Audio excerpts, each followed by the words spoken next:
welcome to NHRL June 22nd edition here in beautiful Norwalk, Connecticut. We are so excited to be with you today. We have amazing fights. We've been having amazing fights all day long. My name is Kyle Kroos. With me at the desk is Sam Hansen. Hello. We are your guides for robot combat and destruction for the rest of this evening. We have an amazing night in store for you. We have 3-pound, we have 12-pound, we have 30-pound destruction coming your way. It has been an absolutely absurd day here. There is no other way to describe it. Let's check out a few of those highlights right now. All right, we've had some amazing hits, some really cool, unique robots that we're seeing for the first time. It's been an incredible day so far. Every weight class has had some heavy hitters just throwing down, damaging each other, damaging the floors. It's been amazing.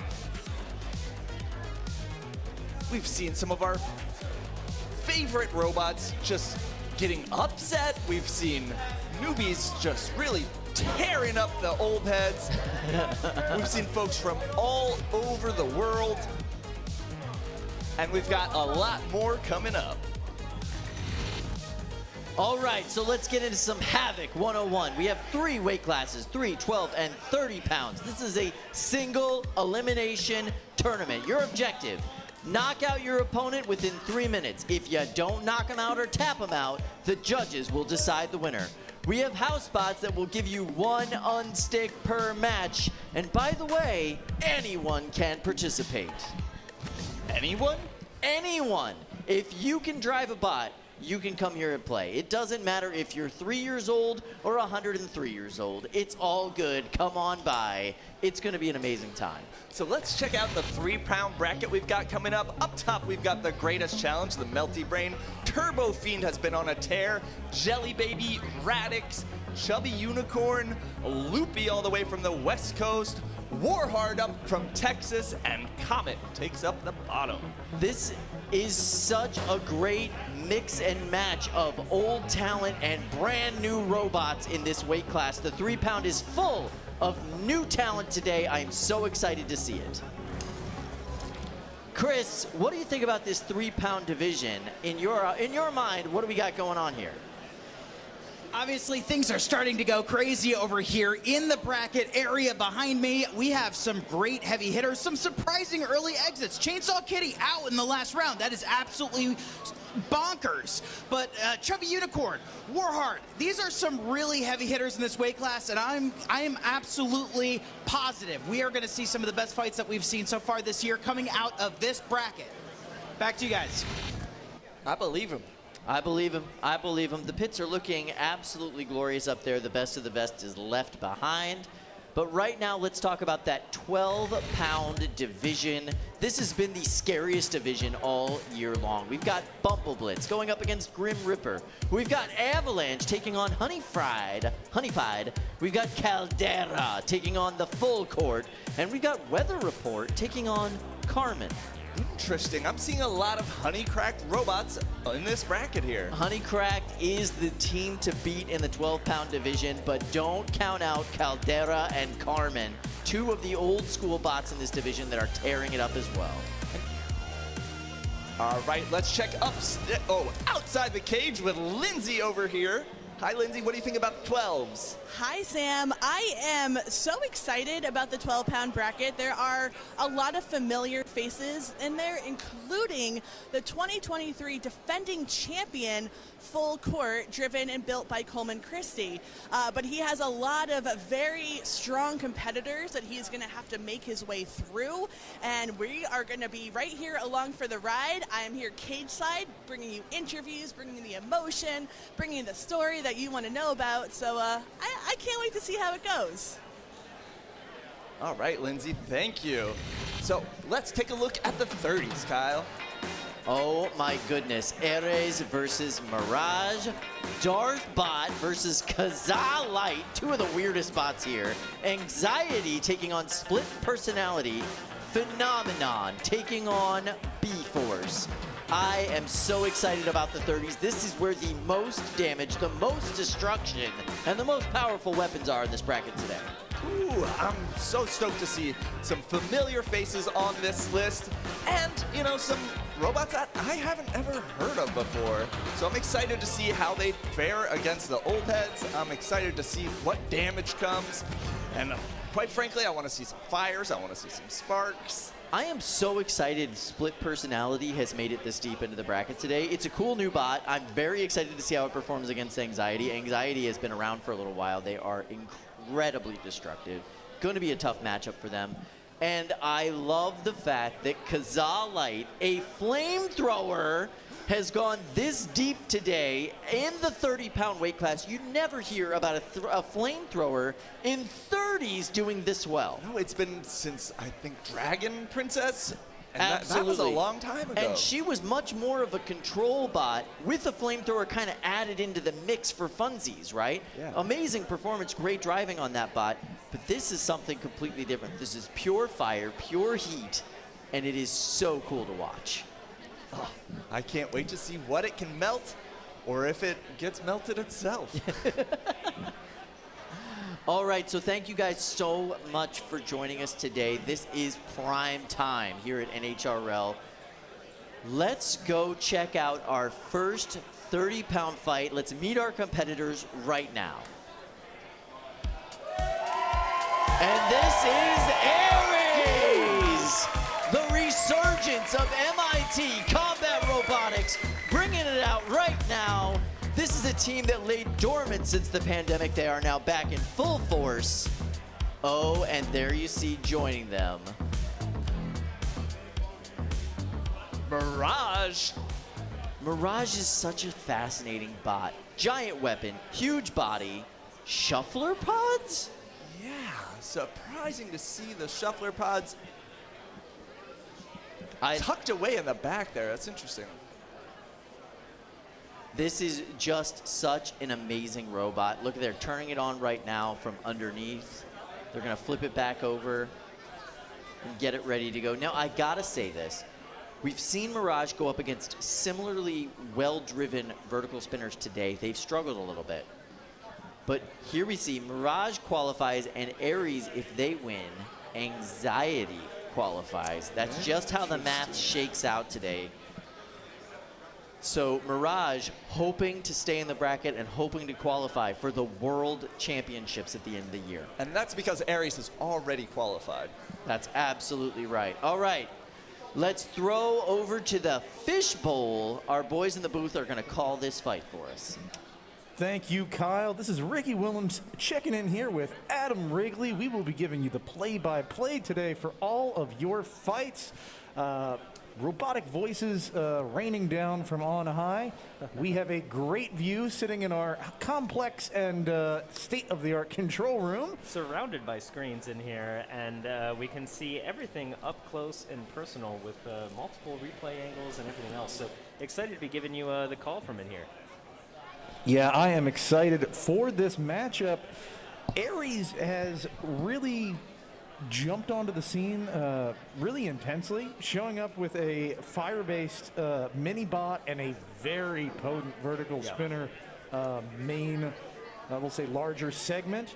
And of course, that is a absolutely vicious robot it is going to be going against. Yeah, you know, it's interesting with the 30-pounders. You see a lot of people pick and choose the events they come to. You don't come to a ton of events with 30-pounders because they're bigger, they're more expensive. But Ares has been coming to a lot of events, and they've really been dialing it in, evolving it, and changing it every time. It's been getting better and better. This time they've got their companion multi-bot, which is like a flame-throwing crusher. Right. And they do really have their work cut out here, going up against a 45-pound shuffling vertical spinner. Of course, when you have those little feet that are poking out the top, you get a 50% weight bonus. There's no wheels on that robot. It's actually kind of walking around on those feet, so we get a little weight bonus. So they get a lot more weight for being for having those feet. Ares is going to get a weight bonus for being a multi-bot.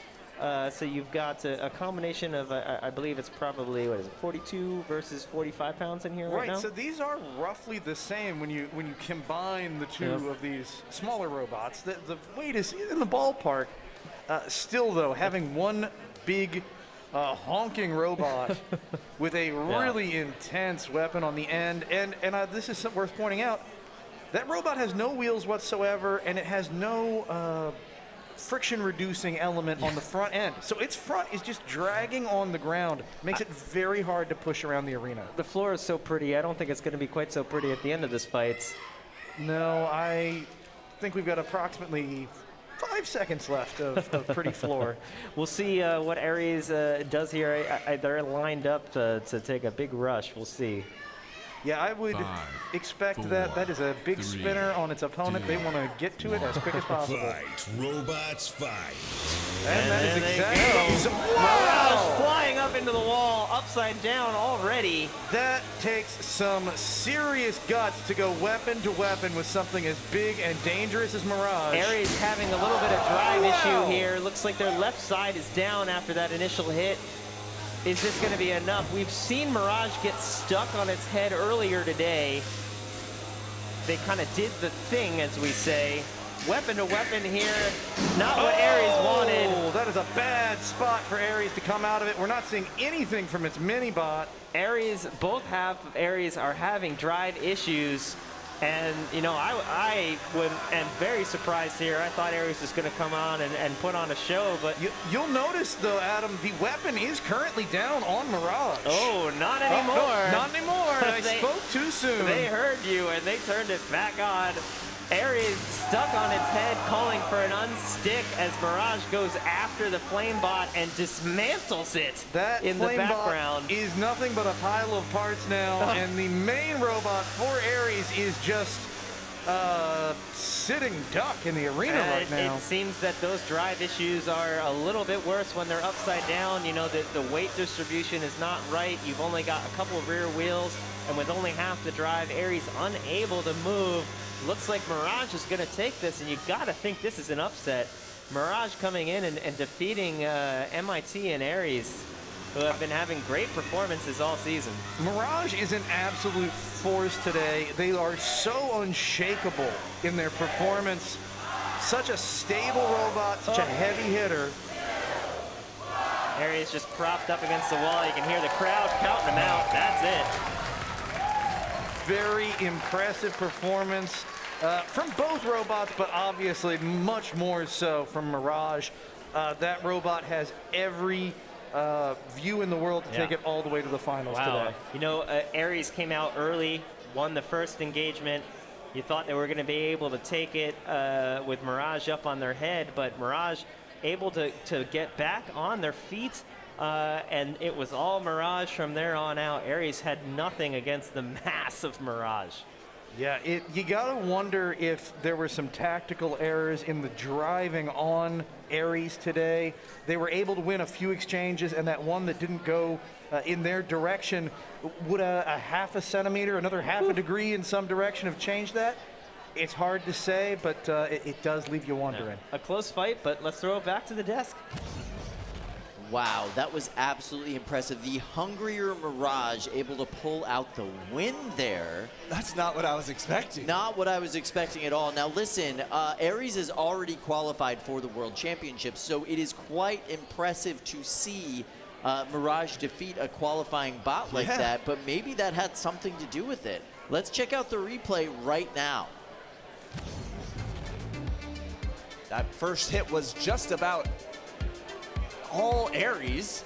And once Mirage has gotten on its head today, it has really struggled to maintain control of the fight because it has so many opportunities to do the thing, but they keep falling back onto those shuffler pods, able to move around, and then once they got back onto their feet, so to speak, it was all Mirage. That weapon, that mass, was too much to handle. That was a lot. A big chunky guy, and he was able to knock some stuff off of Aries, and, well, that was enough to do it. Amazing job by the Mirage team. Really impressed with their work today. They will be moving on to the next round. Impressive. They're also now qualified. They are also now qualified for the World Championships at NHRL, and a chance for a golden bread and massive prizes. Absolutely amazing. Let's go to Lindsay right now. All right.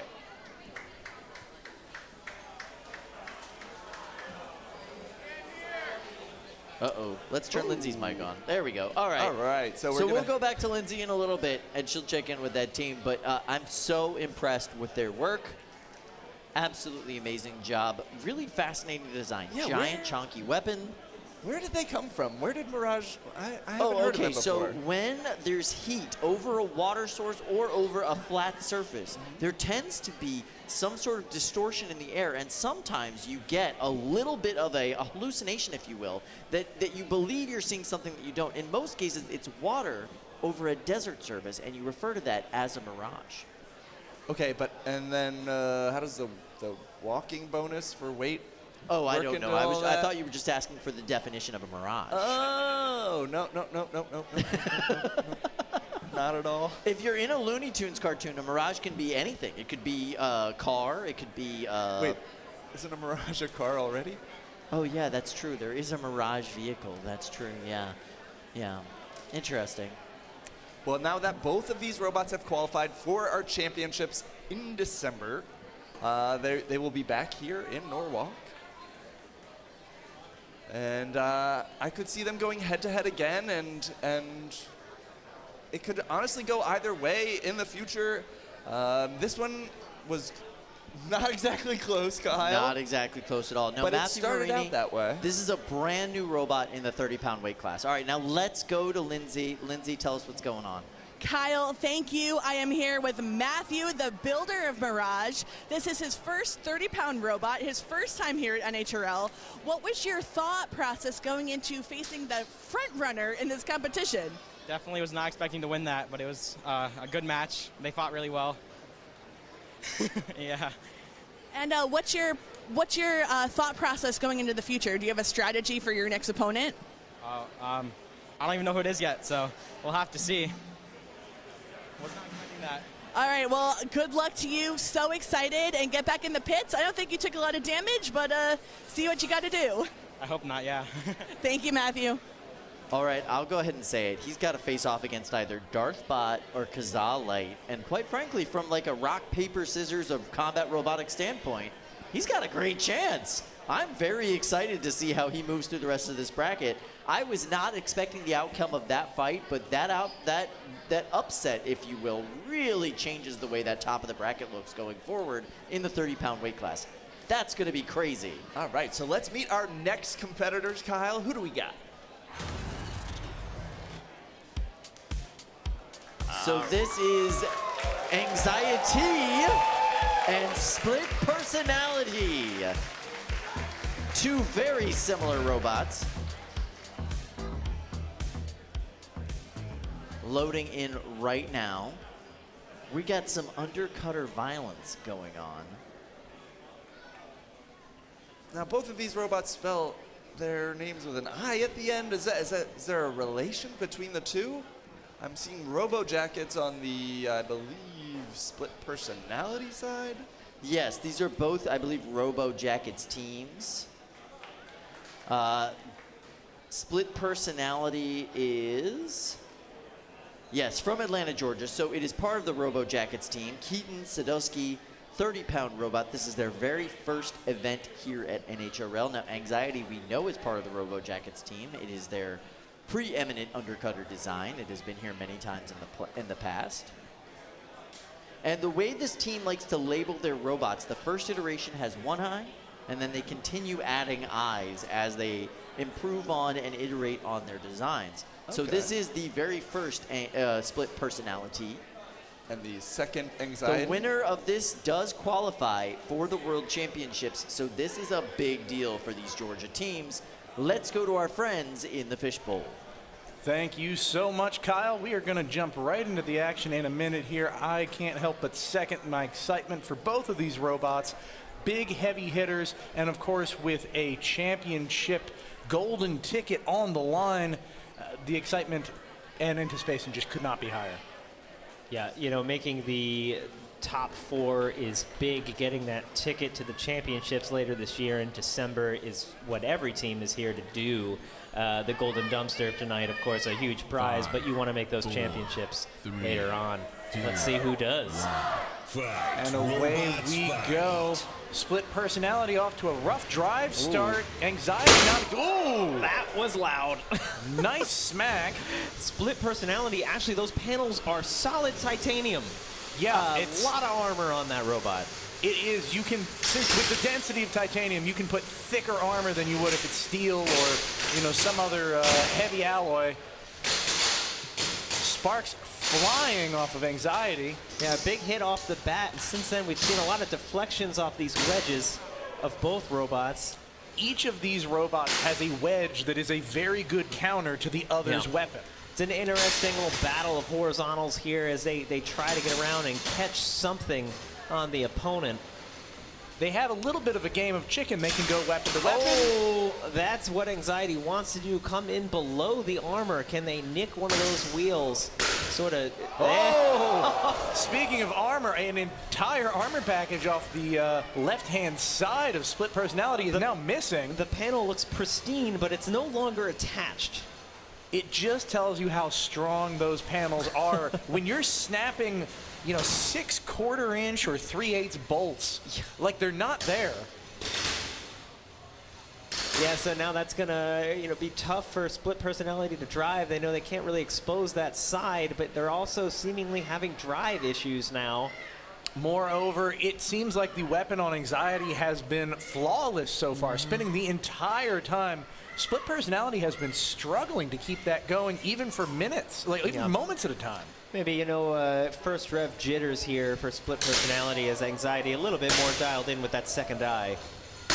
These are big hits, and I think this is it for Split Personality. They're looking pretty dead in the water. Not seeing a lot of movement out of Split Personality. It seems like Anxietii's going to take this one with a minute left in the fight.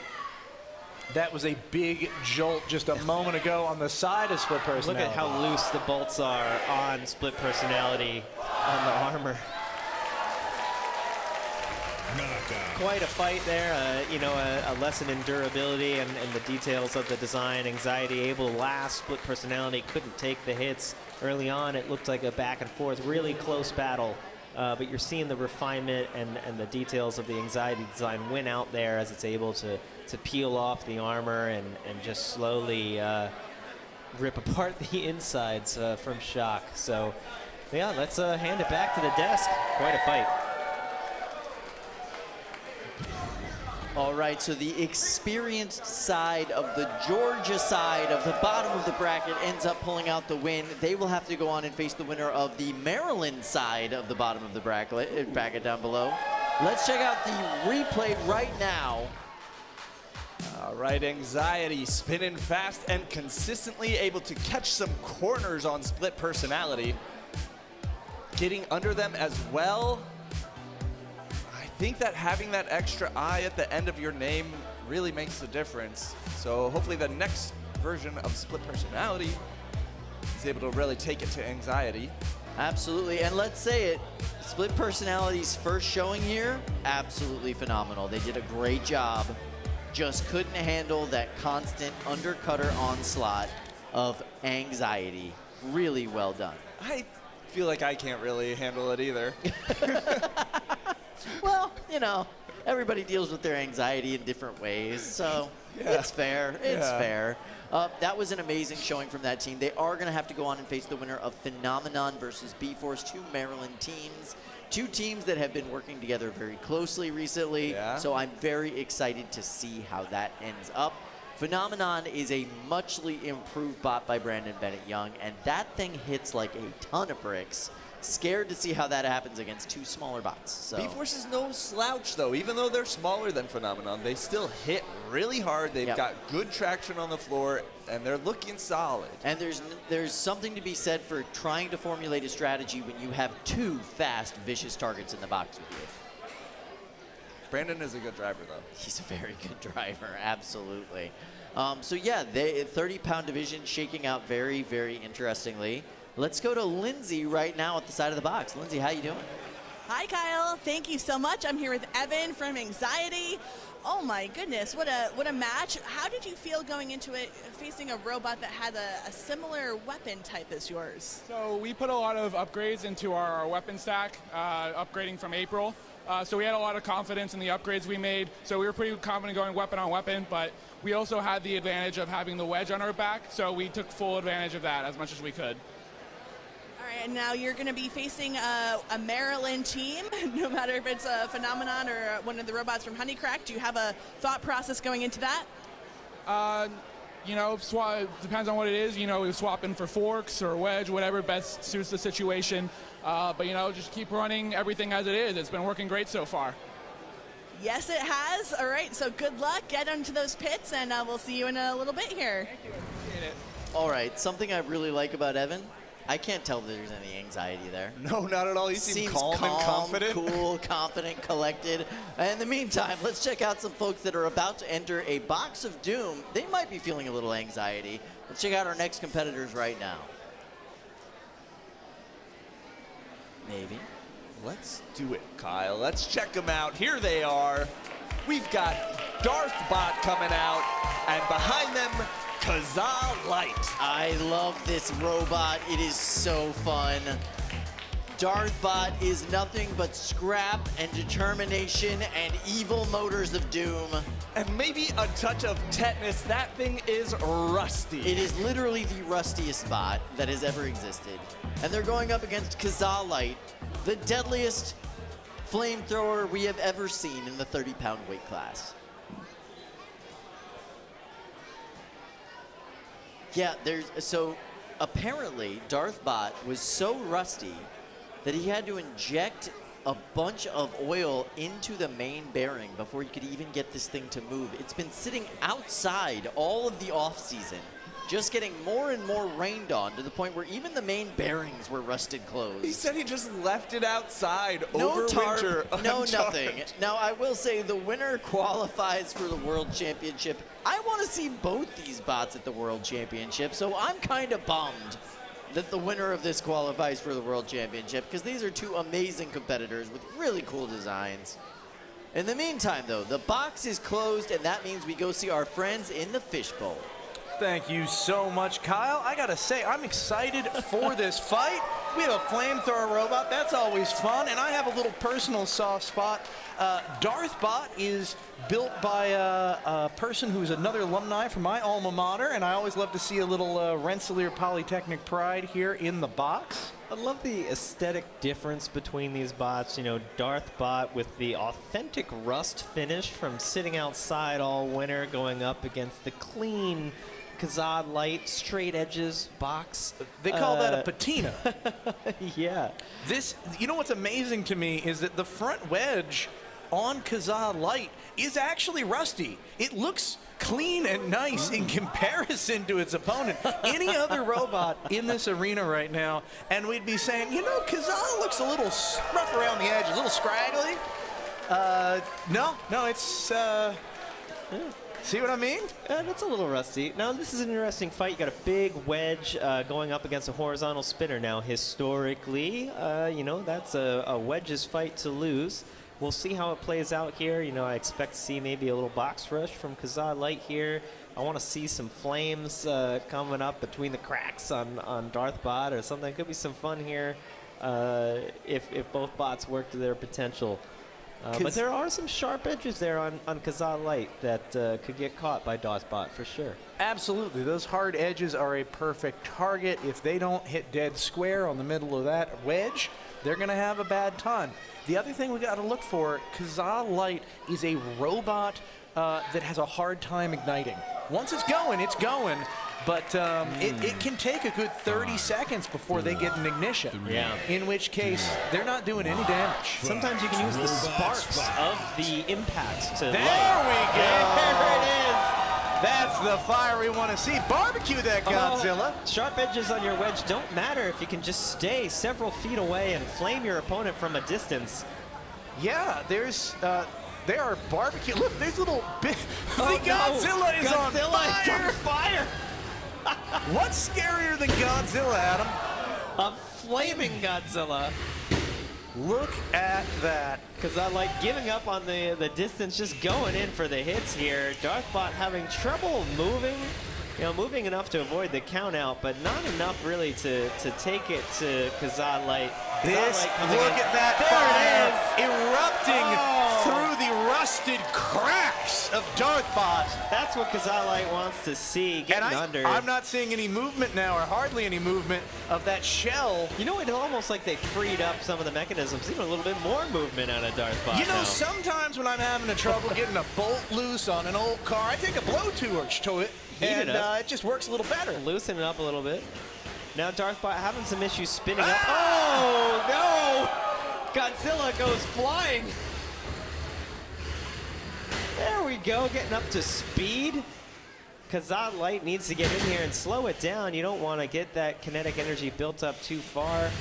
You don't. And remember, Darthbot does not spin that fast. And it doesn't spin up that fast either. So it really needs to make those big hits count and not let its opponents stack smaller hits and wedges. Yeah, at this point, you got to think it's KaZaA Lite's fight now. They just need to stay on, keep this pins, get this control, stay aggressive. Darthbot really unable to do much.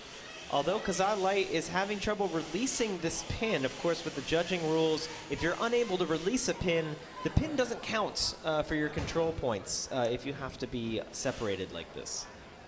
Yeah, it's still better than actively being attacked for that time duration, so it's preferable, but it's not a mistake you want to make. You don't want to leave those points on the table. Yeah, it's basically neutral time as opposed to positive time. Oh, what a noise! There's another good wedge and a pin. Remains to be seen if he'll be able to separate in a moment. You really hope he'll be able to back out here. Otherwise, it's not going to be a good look for the judge to have two unreleased pins. If they could have had the flamethrower going here. There you go. There it is. Now that looks a lot better. Now the flamethrower being down is going to count as damage against KaZaA Lite, and it also seems like half their drive is a little unhappy. It's struggling. I think that is overheating. I know the drive system's relatively new on KaZaA Lite. And Darthbot weighing 45 pounds is going to be a lot of force for KaZaA Lite to try and push around on top. Yeah, that said, we are going to the judges on this fight. We're going to have to see how they weigh in. Either way, I got to see some fire, I got to see some sparks. I'm a happy guy. A tough one to judge. I did enjoy a lot of the visuals there with the flames coming up from inside of Darthbot as KaZaA Lite got the perfect that's a frameable moment. Yeah. You know? That's what you're looking for. Great shots there.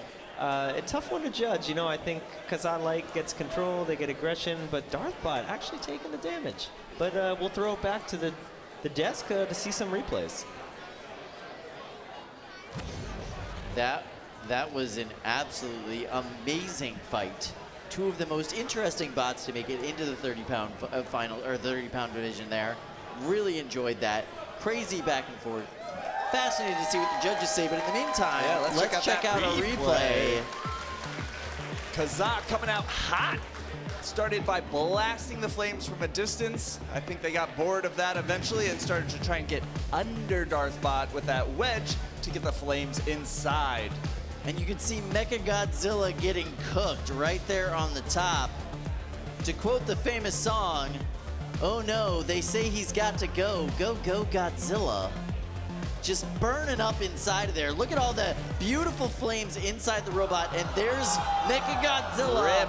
Burnt to a crisp in the corner of the box. Oosh. That was a collector's item once. Now it's even more of a collector's item in an actual fighting robot battle. It's been cooked. It's been run over. It got flung off.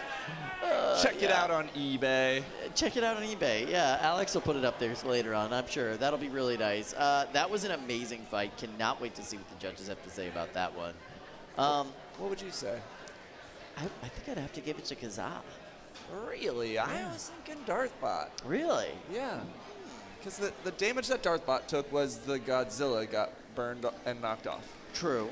But at the end of the fight, they were still walking. They were still spinning. Yes. And KaZaA was not flaming. They were struggling on one side of their drive.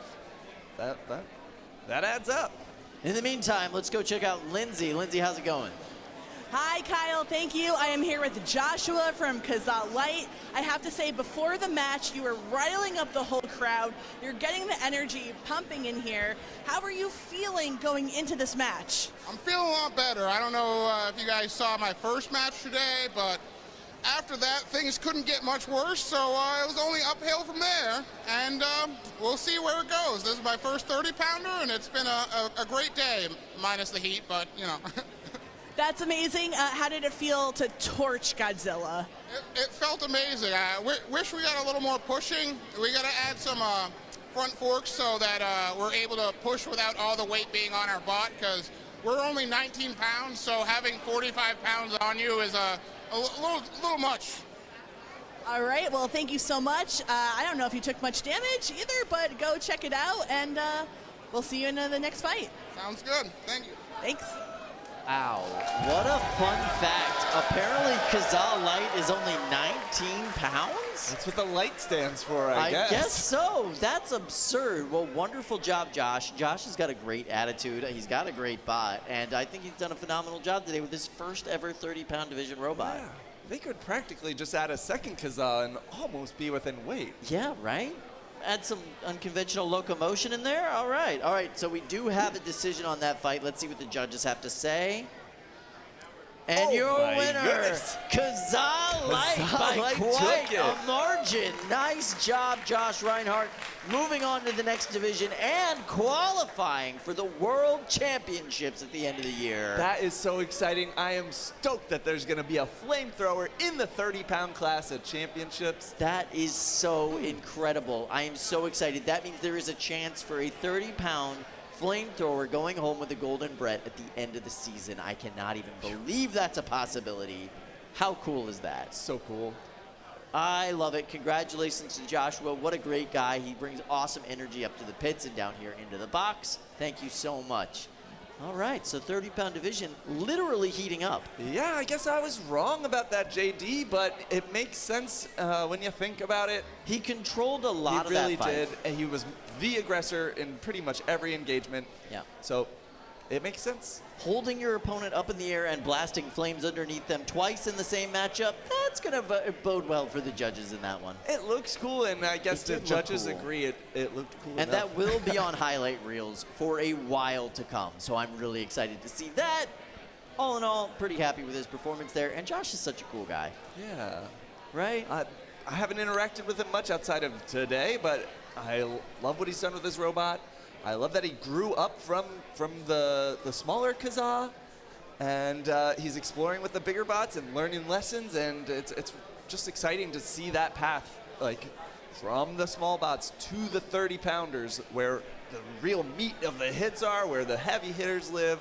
It's exciting to see folks graduate into that class. Well, he's got a tough one in the next round. He has to face Mirage in the next round. That is a big, heavy-hitting shuffler robot. That's going to be very difficult, especially, I mean, this is another heavy 45-pound bot Second he's got to walker go up in a against. row.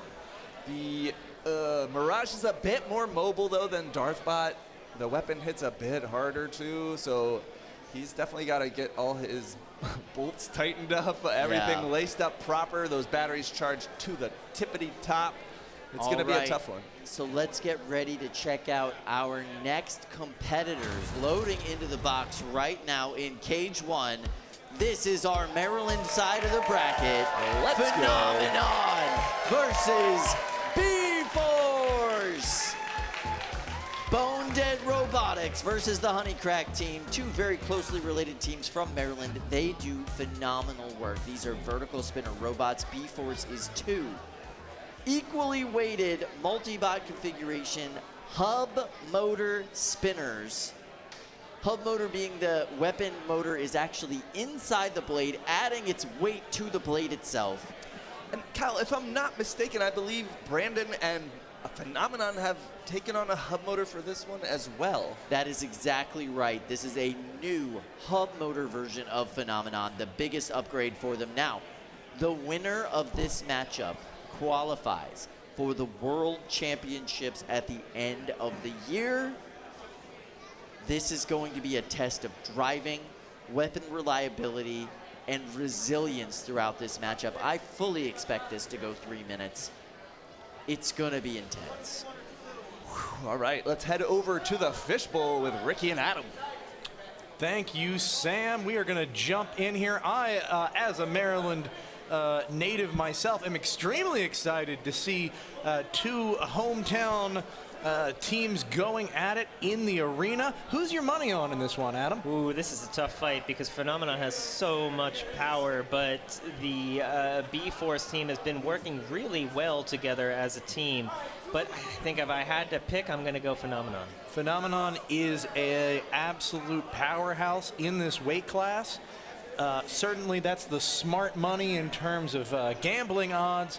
Anything could happen, and of course the winner here is going to go on to fight Anxietii in the semi-finals just after 9 o'clock. Looks like we're having an issue with half of BeeForce here is not moving. I don't know if it's a transmitter syncing issue, if they're going to have to do a power cycle here, or if they may just have to take it out and run half. We will find out. You aren't allowed to do a whole lot of work cage side, but we do allow you to power cycle your robot. For the folks at home that might not know what that means, essentially it's what you do with your, your Wi-Fi router or whatever. You turn it off and you turn it on again. Yeah. Sometimes there's just something that goes wrong in the electronics or the code or the transmission, whatever it is. Yeah. It's voodoo magic to many folks here, and it's even stranger to the people who understand it. And sometimes the best thing you can do is just turn it off and turn it on again. And there it goes. So this is an interesting fight here. Both half of BeeForce are pretty much identical. They're within 1% of the weight. Since you need to knock out 51% of a multibot to win, you need to knock out both halves of BeeForce to get the knockout here. BeeForce has a weight bonus running as a multibot. They can weigh up to 42 pounds, whereas Phenomenon only 30. Away we go. That is great mobility from Phenomenon. Oh! Putting BeeForce in a bad place immediately. Going after the Whoa! The wedges on the front of that half of BeeForce really overpowering Phenomenon. Oh, nice little trick there by the upside down half of BeeForce to get itself out of the thing.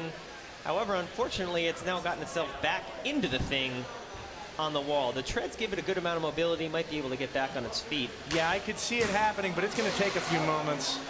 Oh, Phenomenon around the side, digging away at the tread. BeeForce able to escape. The second half of BeeForce get itself off the wall. I love this approach of coming upside down and backwards upon your opponent and using your attack to self-right yourself. They're unable to self-rate off the wall, just digging into the wood. Phenomenon, however, with a cross-arena slam. Oh, that was just a feint from Phenomenon as half of BeeForce scooted on by.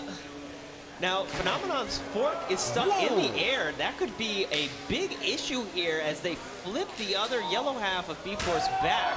Yeah, that is a game changer if BeeForce can take advantage of it, but now the black half of BeeForce is stuck next to the house robot. I wonder, is it just propped there or is it dead? I haven't seen a request for an unstick. I think they're going to save that unstick in case their other robot becomes stuck somewhere.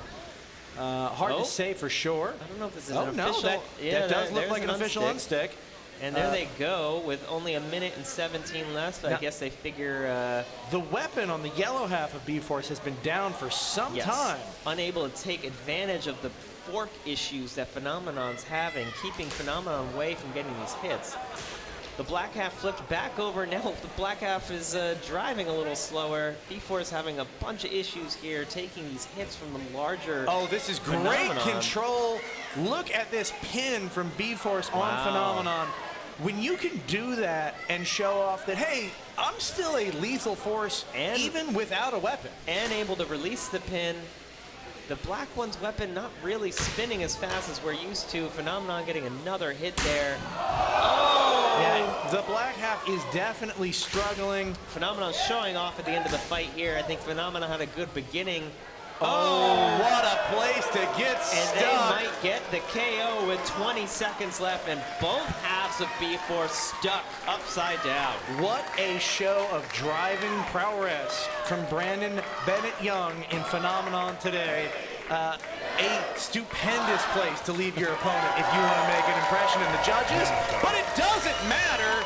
Ladies and gentlemen, you have a KO. Your winner in this fight, who will be going on to fight Anxietii, is Phenomenon with Brandon Bennett Young in the driver's seat. The crowd helping count down the fight there, but great driving from Brandon, able to come back a little bit there from the aggression of BeeForce and just plow through them at the end. But let's head back to the desk and see the replays and their take. Quite a fight. Wow. Tough one for BeeForce, unfortunately. Yeah, tough one for BeeForce, but a strategy well executed by Brandon Bennett Young and the Bone Dead Robotics team. Let's check out a replay of that right now. All right, Phenomenon on the chase right off the bat, knocking over one of the BeeForces and then focusing on the second. Taking a pretty decent hit himself there. But pretty much most of this fight was Phenomenon chasing one or the other BeeForces, giving it a whack, and switching it up. Amazing that you can basically change your entire weapon setup before this event and still be as effective and reliable as Phenomenon is. Brandon Bennett Young, top tier builder in this sport, one of the best drivers we have, and that was a perfect showcase of his talent. You know, I think there's a drive in Brandon that you're not going to find in every single builder, and that drive keeps him focused, it keeps him grinding, and that's why he's had so much success. Amen. He seems so calm, cool, and collected, but underneath all of that, you see somebody who's methodical and very driven. Great way of describing it, to improve every single version of his bot. The amount of work that goes in every single time he brings his bots back is incredible. Absolutely incredible.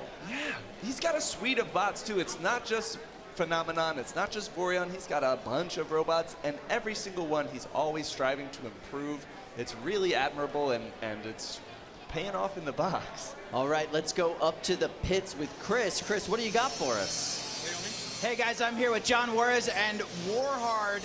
Again, this thing is a work of art, just like John Juarez. John, tell me about your next match that you got coming up. I believe it is against the guy right behind me, and a little nervous about it. So it looks like you still got some work to do putting this bot back together, but it looks like you got another one ready to go over here. The assumption that this one gets damaged, but that I still win the fight. So this one's ready to go. That's the one we're gonna fight with in about 5 minutes. This is the just in case one. So just trying to get ahead, because like now everything is really fast paced. So you're ready for the war of attrition here. Depending on whether or not you lose this bot entirely, you have the components to keep going. Right, assuming that I win, but it's damaged beyond repair, then I'll have one ready to go. So I got a bar here, and just getting all the frame buttoned up and stuff. But this one's ready to go. As soon as it's time for us to go, I'm gonna put a battery in it, and then yeah, we'll be good. Well, you've had a great run so far here today. I hope that you keep up this momentum. Good luck in the finals. Appreciate it, man. Thank you so much. Back to you guys. Yeah.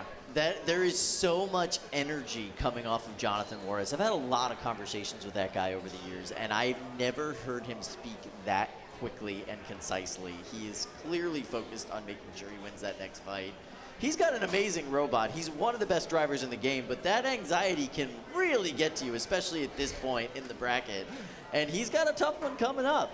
Well, speaking of tough ones, we've got our 3-pound match coming up, so let's meet those competitors.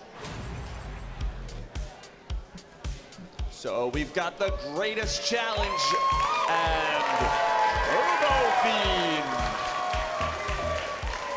The greatest challenge, the last remaining melty brain in the 3-pound division today. We started the day with 2. The greatest challenge is a absolutely phenomenal competitor. And TurboFIEND showing up, surprising everybody. This is the next evolution of TurboFriend, a control bot that we saw earlier in NHRL's history. This thing is vicious. It started its day by ripping apart Synthesis, a former Golden Dumpster winner, What are they doing here today? I mean, absolutely amazing. The winner of this fight qualifies for the World Championships. That's huge. Absolutely for both amazing. of these robots. Absolutely amazing.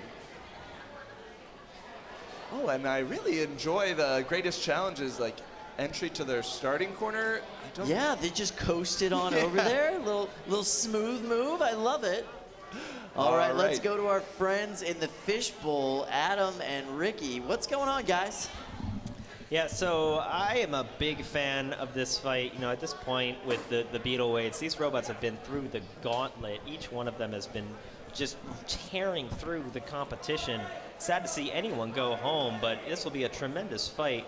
Now, when we say Melty Brain, for those unaware, these are really cool robots. That ring-shaped robot in the other corner, the whole thing spins in place. But it's able to pulse the speed of the motors, and using that can translate around the arena as if it were driving like a regular robot. But the full mass is spinning extremely fast, so they have 100% of the weight in the spinning weapon, whereas their opponent might have a quarter of their weight in the weapon. Much higher momentum in that spinner. You can see Greatest Challenge spinning up there, the entire chassis spinning and drawing circles on the ground. Yeah. TurboFIEND upside down on their head. TurboFIEND did not have an answer for that hit. It took them quite a bit to get themselves situated. Yeah, it has been hard all day to get the Greatest Challenge to slow down. TurboFIEND now stuck in between the house robot. Looks like they're able to get themselves unstuck.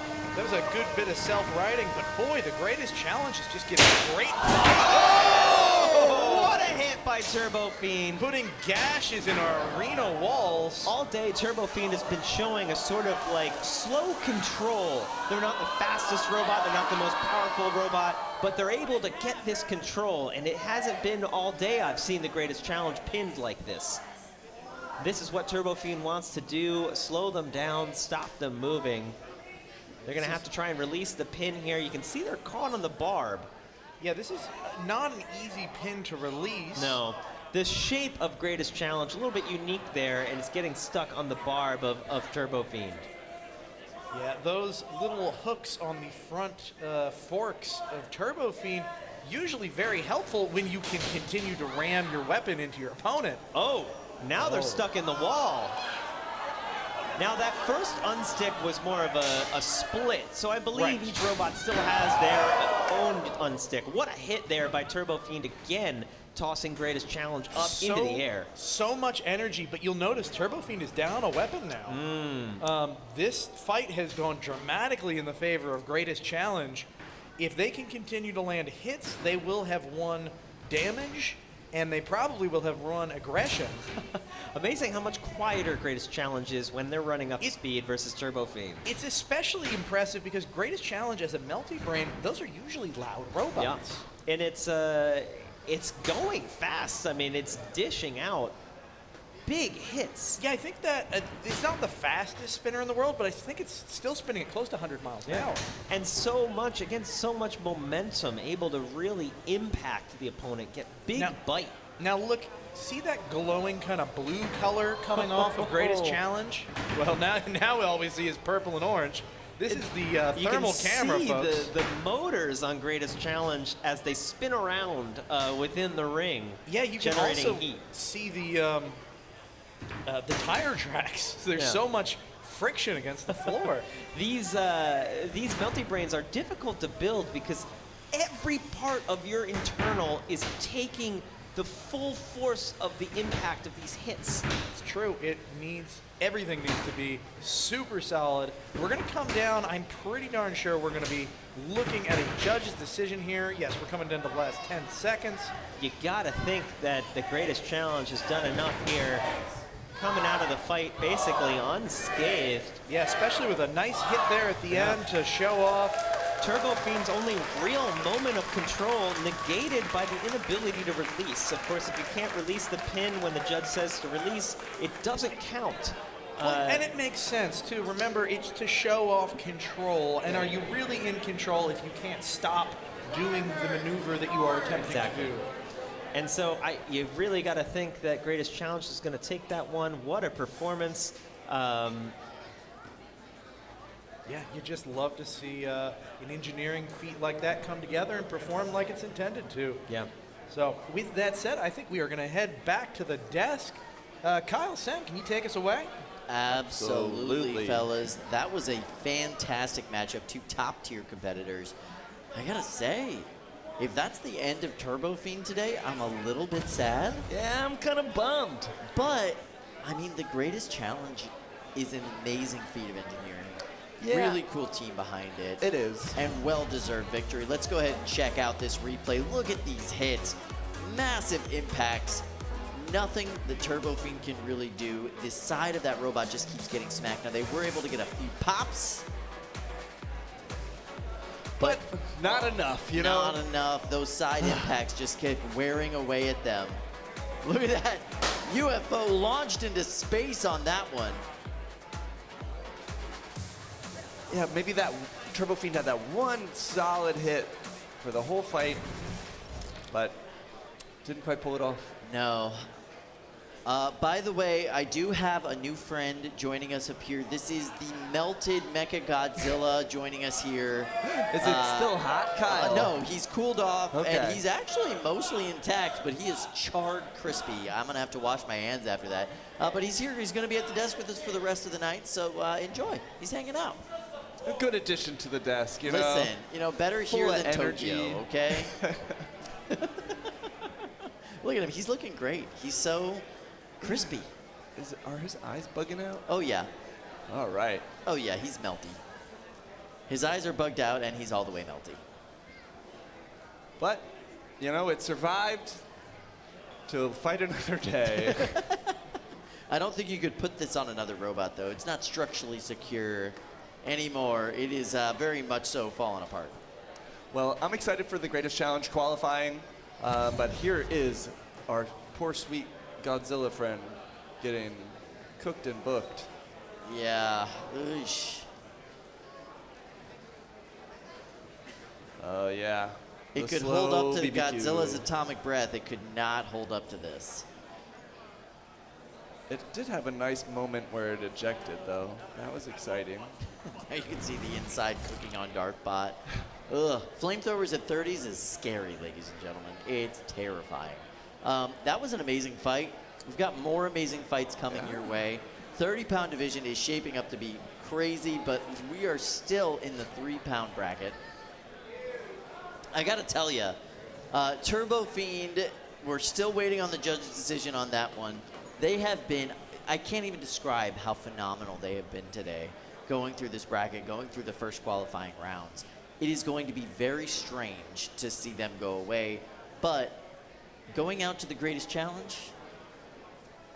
It's nothing to be sad about. The greatest challenge is aptly named because building a multi-bot that is competitive and can win fights is difficult. It is one of the greatest challenges in this sport. And Absolutely. They are, as we can tell now, they're doing it. Top tier in that weapon class. Now, I will say the winner of that fight will go off to face the winner of Jelly Baby versus Radix. Also two top-tier competitors. Yeah, you know, Kyle, I wanted that Jelly Baby versus TurboFIEND fight. Some soft robots going in the cage. Ah, interesting. Yeah, I could see that. I could see that. Jelly Baby is one of the Sleepy Anime Girl Club Robotics bots.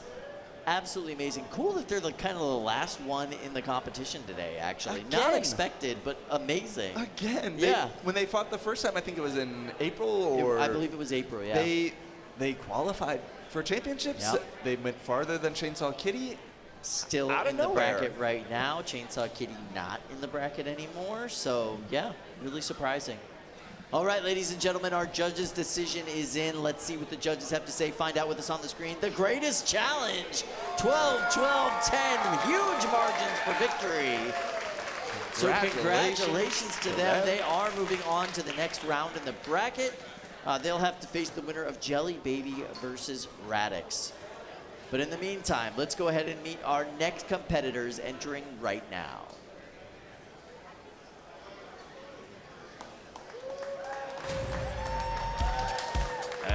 There she is, the Jelly Baby and Radix.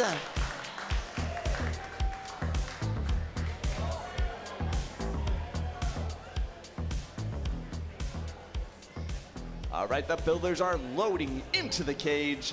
They are turning their robots on. They are removing their safety locks. They are closing the door, and then this fight is gonna happen. Safety covers off the forks on Jelly Baby. All right, let's. Oh, Chubby Unicorn qualifies on a Radix win.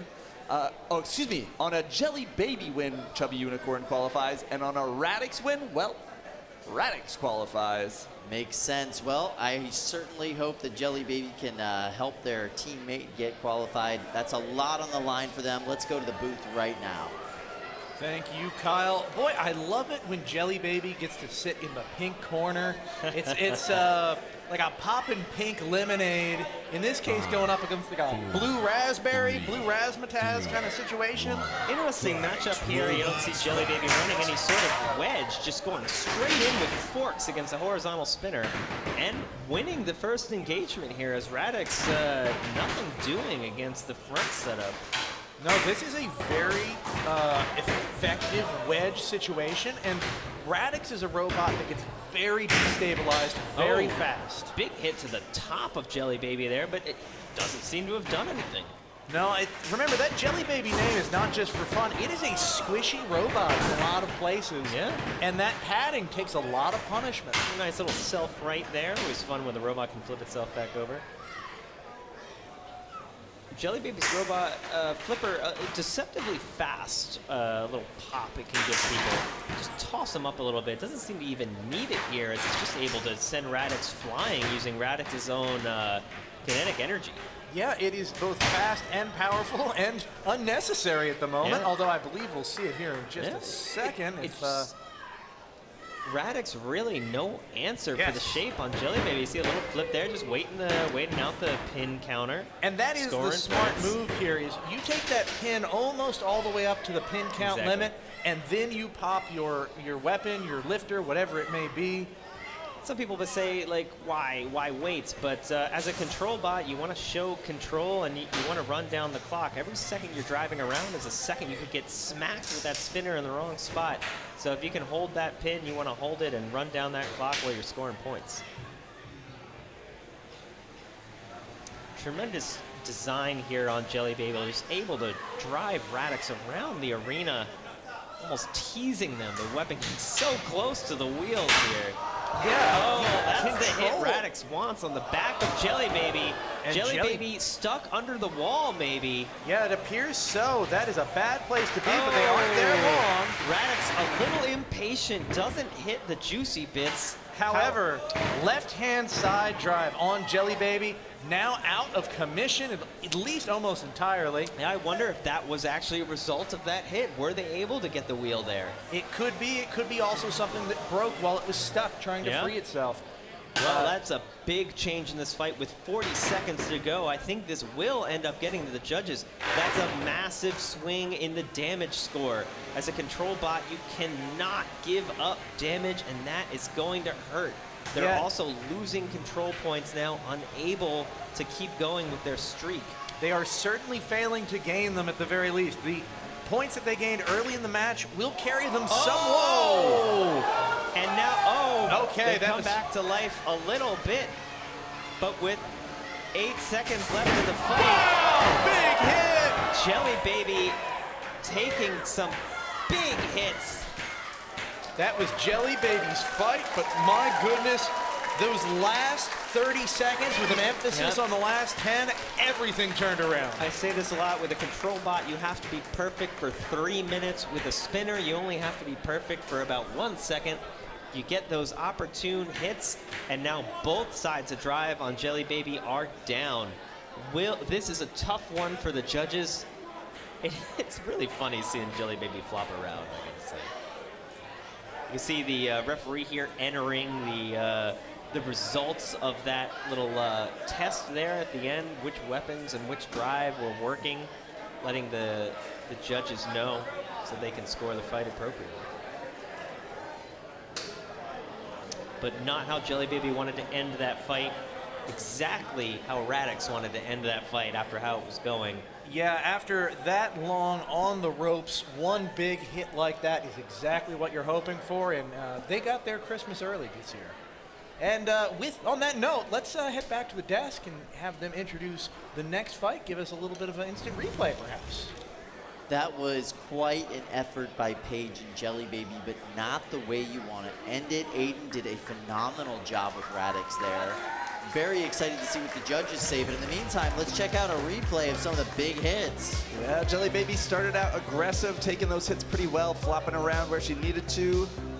But it slowly started to shift as some of these erratic impacts started to take their toll. She stayed fairly aggressive throughout the entire fight. But the functionality just wasn't there at the end. And that's where you get the Jelly Baby flop. Flop, flop, flop. Yeah, that's a rough one. I really like Jelly Baby as a robot. If I was a judge, though, I would probably go the opposite that's a way tough, on that lasting one. impression to leave when you're just flopping around like a fish in the cage. In the meantime, while we wait for that judge's decision, let's go to Chris up in the pits. Chris, what do you got for us? The little ring spinner that could.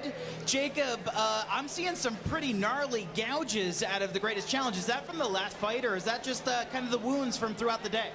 Oh, we collect wounds over months and years. Don't we all?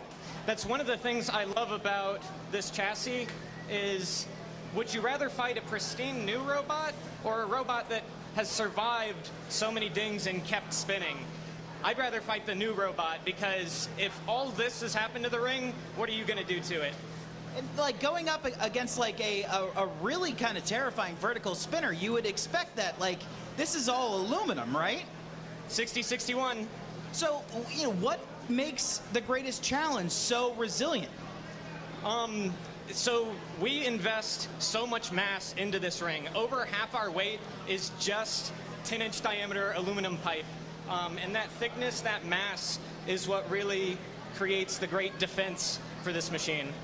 All right, well, you have shown some great prowess today. There's still a lot of night left. Jacob, good luck. Back to you guys at the desk. Okay. That's a really cool design, how it keeps all that mass around the outside. I just heard him say something that I've never heard or thought about before. That's a section of 10-inch aluminum pipe. Yeah. That's smart. That's really cool. That's cool. It's not a billet. It's not CNC. It's not something they fabricated. They cut off a piece of pipe and turned it into a really amazing robot. That's affordable. Like, an incredibly technically advanced, amazing robot. That is so cool. And it has survived so much damage over the years. That is impressive. I have even more respect for that team now. And I already had a ton. But in the meantime, judge's decision is in. And your winner, Jelly Baby! All right. So that means Jelly Baby moves on in the competition, but that also means that their teammate, Chainsaw Kitty, qualifies for the World Championships at the end of the year. Yeah. Weren't they already qualified? Not Jelly Baby, but Chainsaw Kitty. Chainsaw Kitty was already qualified. And Yes. Jelly Baby was already qualified. So now everybody's qualified. That's great. Gotta love it. Oh, Chubby Unicorn qualified for the World Championships this year. That is phenomenal. That's great too. I'm happy about it. Godzilla's happy about it. Let's go on and meet our next competitors.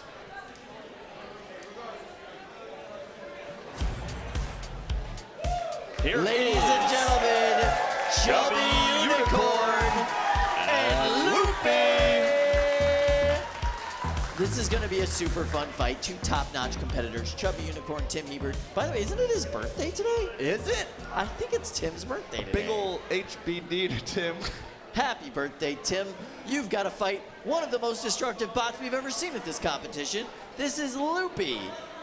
Uh-oh, but he's got a secret weapon, Tim does, in Peter Garnache and his pretty lethal mini bots there. And there's Coleman Chrissy loading in Loopy. So, Chubby Unicorn wins, WarHard qualifies. If Loopy wins, then guess what? Loopy qualifies. I kind of like this qualification chain going, how Jelly Baby got Chubby Unicorn in, now Chubby Unicorn can get WarHard in. And I love that. You know, a pay it forward sort of thing. And I love that Peter is there to help out Chubby Unicorn, possibly help qualify yet another Texas robot. You gotta love that. Smart. Coleman Christie is subbing in as the driver and captain for Loopy today. Loopy is a Tommy Wong designed robot. Coleman, phenomenal driver with control bots. So talented, so good. It is so interesting to see him take over the bizarre tank drive that is Loopy. I mean, this is such a strange bot to drive.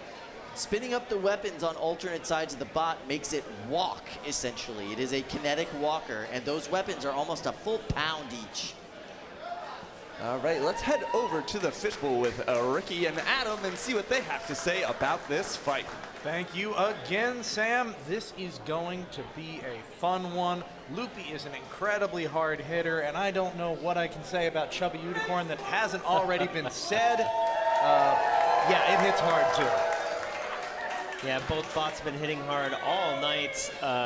Durable, hard hitting. I think we're gonna maybe see another judge's decision here as these fights keep going far. There's a lot of destruction. Loopy is usually very tank-like, almost indestructible, and remember, each of those weapons weighs more than most robots have in a single weapon.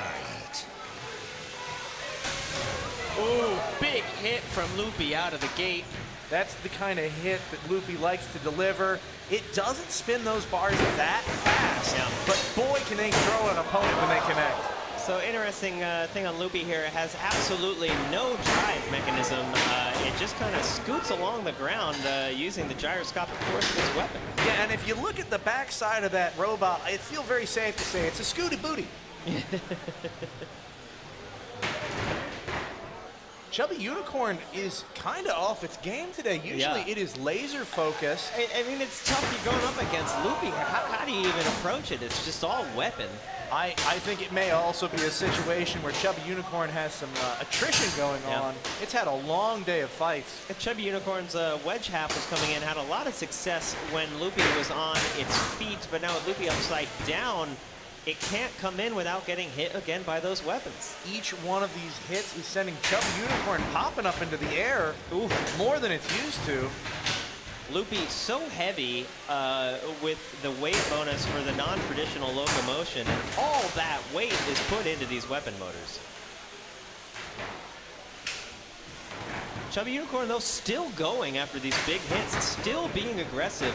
You know, the judges are going to like that if this does go to a judge's decision, as Chubby Unicorn has been initiating a lot of these hits. That's true. Chubby Unicorn has a construction that can really tank a lot of punishment.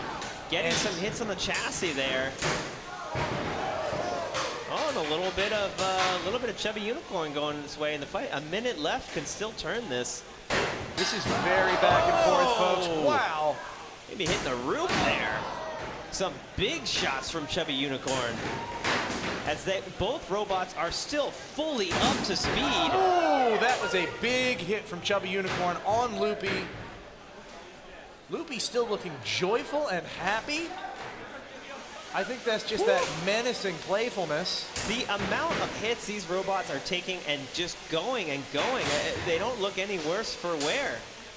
No, yeah, both maybe of the these little wedge robot's missing a wheel, but both of these main robots could be dropped into another fight on a fresh set of batteries, and I wouldn't know. Absolutely wild that this fight is still going.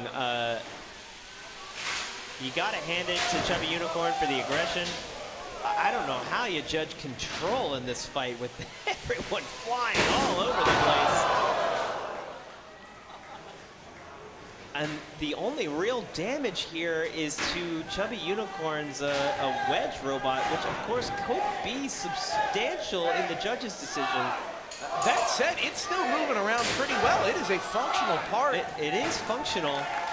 Oh, now I wonder, did Loopy maybe lose a little bit of weapon at the end there, or did they just spin down real fast? My impression, Adam, is that while it didn't lose that weapon side, it was damaged in the process. This is one of those moments, as we speak, the judges are reviewing footage and asking the participants to demonstrate the functionality of their robots. So they're being told, spin your weapon, move your robot, twist left, twist right.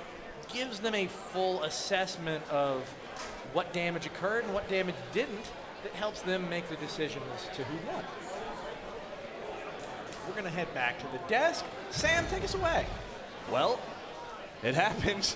Okay, one of the things that I have to point out that I don't think is very clear unless you know how these robots function. Driving a Loopy is hard. Driving a Loopy upside down, like they were doing for the vast majority of that fight, is orders of magnitude harder. Super props to Coleman Christie for driving that match as well as he did. Don't get me wrong, Tim Hebert, amazing driver. Chubby Unicorn did exactly what it needed to do for that fight. I'm very excited to see how that one ends up with the judges, but wow. Let's check out that replay right now. Some really solid waddling from Loopy. And there you are, talking about upside down driving. Still managing to get some impacts going, getting self-righted. Just a solid waddle. Almost to the beat. The mini-bot from Chubby Unicorn not really having much of an effect in this fight. Loopy is kind of a hard one to high center. Especially once it got upside down, all of its ability to control Loopy was gone at that point. Yeah, you can't do anything to that. Exposed to blade.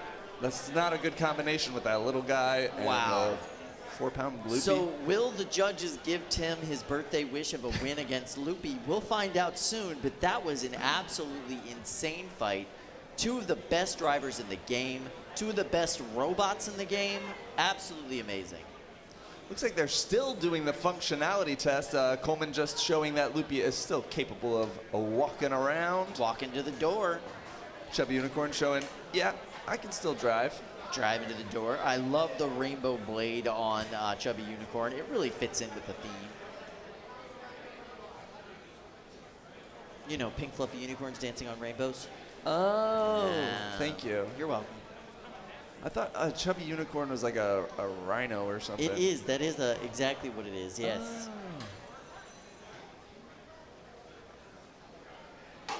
Kinetic walkers, such a cool design. Definitely something that doesn't scale up.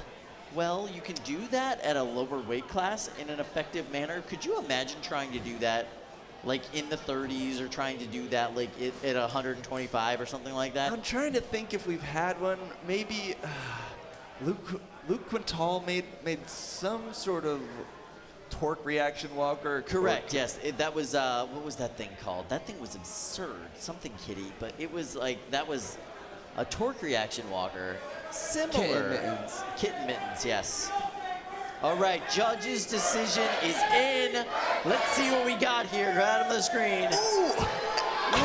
What? So close. Your winner, Chubby Unicorn, by the skin of their teeth, or skin of their horn, as it were. Oh my goodness, as the crowd is singing happy birthday, he got his wish, Kyle. Happy birthday to Tim. Let's not take anything away from Coleman Christie. That was a really well done matchup for him.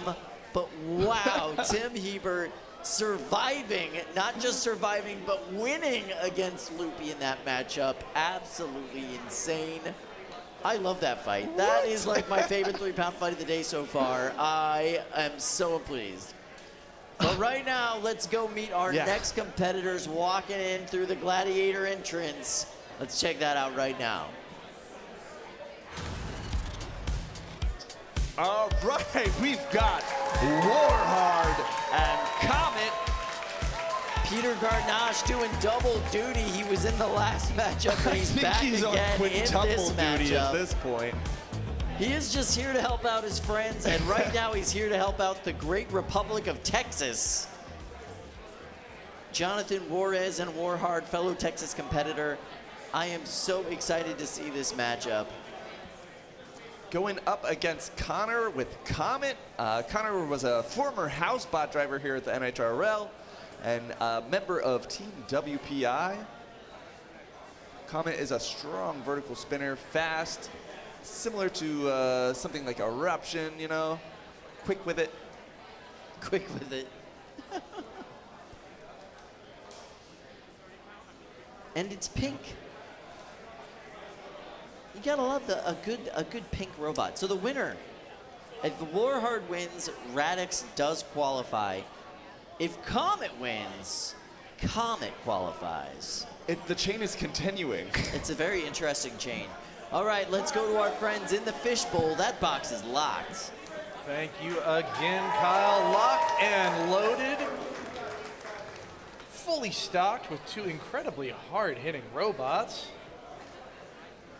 Yeah, two big verts here. You've got a big custom beater bar vert on the one side, and then a disc, kind of like disc, bar disc, I don't know, on the other side with Comet. I guess it's more of a single tooth bar on Comet, but a much narrower, you know, weapon, trying to get more of a digging, cutting vibe, whereas as you have WarHard getting more of a, trying to go for those big hits. 5, 4, 3, Interesting test of different design strategies. A lot of wear and tear on both of these robots so far. WarHard, of course, has their second wedge bot, which is going to come in. What a hit from Comet. Launching WarHard into the air. But WarHard's second robot throwing Comet off a little bit there. WarHard's multi-bot hung up on the wall for a moment and then coming back for some having revenge. Drive issues. It looks like their right side is sticking. Their wedge is doing so well to control this fight, and they're unable to take advantage, but do line the weapon up for a hit there. Comet is so quick when it wants to be. It can launch into a just stunning attack. Painful for WarHard to be stuck here up against the ropes as the wedge half is doing so well to control Comet. Almost just driving them directly into the weapon on WarHard, using WarHard like a sort of mobile arena hazard. And remember, too, that smaller segment of WarHard piloted by... Oh! Sparks flying everywhere after that giant hit. WarHard sending itself flying. Wow! That is an incredible hit, launching Comet across the arena. WarHard has enough maneuverability to sometimes line up massive hits on Comet. It is much easier to be defensive and keep your weapon to the opponent than it is to attack. And this is going to be reflected later if we get to a judge's decision and it comes down to aggression. It's really interesting because there's so much of aggression from half of WarHard in the wedge robot, but the heavier half is having trouble maneuvering.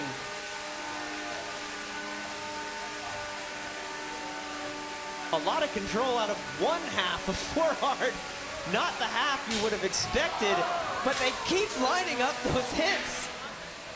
WarHard on their head now. Actually, full maneuverability while upside down, it seemed like. Yeah, it is amazing. Oh, wow! Are they back? Flipping upside down seems to have freed something. Maybe they were stuck. WarHard attacking his own multi-bot there for a moment. Oh, 40 seconds left. Full maneuverability by WarHard is really turning this fight. Comet is slowing down dramatically. Some of its armor is now stuck under its own wheel. I don't think they can move like that. This could be something that, oh, there it is. Popped back by its opponent. I don't think it's going to be enough. Just taking the opportunity, some more free hits. Great combo shot there with the wedge holding them still and coming in for the hits. WarHard has turned this fight on its head. Wow. Trying to take out our camera there in the corner. What a way to end the fight. You talk a lot about showing the judges what you mean at the end of a fight, and WarHard coming back strong and leaving them with a lot to think about. And you can see the excitement, both of these teams feeling like they did a pretty good job. Neither of them gave up any major mistakes. It was just back and forth slugfest. Wow. Look at the damage that was done. That is a absolutely mangled robot. You can't really say Comet made a lot of mistakes, but WarHard really did a lot of things right at the end of the fight. Yes, it is true. I mean, it's it only takes a couple of less than perfect moments to end up as a pile of scrap in the corner of the arena. WarHard able to tank those hits from Comet again and again and again while it was stuck on something for the first half of that fight. But in the latter third, able to gain maneuverability after being flipped upside down and completely changed how that fight went. Yeah, let's maybe send it back to the desk and hear what they have to say. All right, so Sam, you've built some amazing things out of spare parts and scrap. What's still usable on Comet after that fight? It had like a nice heart sticker that didn't look too scratched. Oh, yeah, okay. Its battery's probably still decent, tucked away in the core of it. But other than that, not a lot. Yeah. Not a lot. Let's go ahead and look at a replay of that absolute slugfest. What an amazing fight. It started off kind of slow for WarHard. He was struggling a bit at the beginning. It seemed like half of his drive was giving him an issue. And so the mini-bot was really pulling a lot of weight there in that fight. Comet was able to get some really solid hits, but slowly but surely, Comet was getting fed into the spinner of WarHard, or WarHard was just getting a lucky shot here and there, and that started to add up on Comet, and it really just got to the point where there was no coming back. The damage accumulated too heavily, and it just couldn't drive. He was pretty much knocked out, but it seemed like Jonathan just didn't want the fight to end. There's always a debate on whether or not you want it to be a single elimination or double elimination tournament, but if your bot gets that mangled, you're pretty thankful that it's single elimination. I suppose, yeah. Or, you know, you win that one by the skin of your teeth, and then you're thankful that you've prepared well and have a whole nother robot ready to go. Ready to go in the back, absolutely, which Jonathan definitely does. That seems to be more his style. He's ready to go already in the back. I absolutely love his robot, and I am so glad he was able to pull that one out. It was really close at the beginning of that fight. The fact that he was able to pull that out was such a dominant showing. Such a good fight. Oh, that was awesome. This is what we are here for. This is the later part of the year. This is when everybody's bots are dialed in and ready to go. This is when the competition gets absolutely stellar here at NHRL, especially in that 3-pound weight class. Best beetle weight division in the world. Definitely. Period, the end. No debate about it. Absolutely amazing. What a good fight, though. Props to both of those builders. That was awesome. Yeah, that was really, really cool. No tap out, nothing. That was so good. No, just everything out on the floor of the box at the end of that. Literally everything was just out on the floor of the box at the end of that. That was incredible. And that continues our qualification chain. That's right. Again, another one. All right, so our judge's decision is in. Let's see how that goes. That's right, your winner. Maybe I jumped the gun on qualification, but WarHard. I don't think anyone's surprised by that judge's decision. That's phenomenal. Good job, Jonathan Juarez, moving on. WarHard doing a phenomenal job. I can't wait for that next fight. Yeah, qualification chain continues. All right, so that was a really ridiculous part of the 3-pound bracket. But let's go on and meet our next competitor in the 12-pound bracket. All right, here we are. We've got a BumbleBlitz and Grim Ripper. Grim Ripper, powerful undercutter spinner with one of the most unique armor packages in the 12-pound division going up against BumbleBlitz. BumbleBlitz is just classic design one more time. It is absolutely incredibly well driven, and it is here to do some damage, overhead attack style robot. And it's just been getting better and better. I'm excited to see what it can do against Grim Ripper. But on a BumbleBlitz win, full court will qualify. On a Grim Ripper win, Grim Ripper qualifies. All right, and now let's go to our friends in the fishbowl. What do you got for us, Adam and Ricky? Well, this is interesting. Grim Ripper here is running upside down.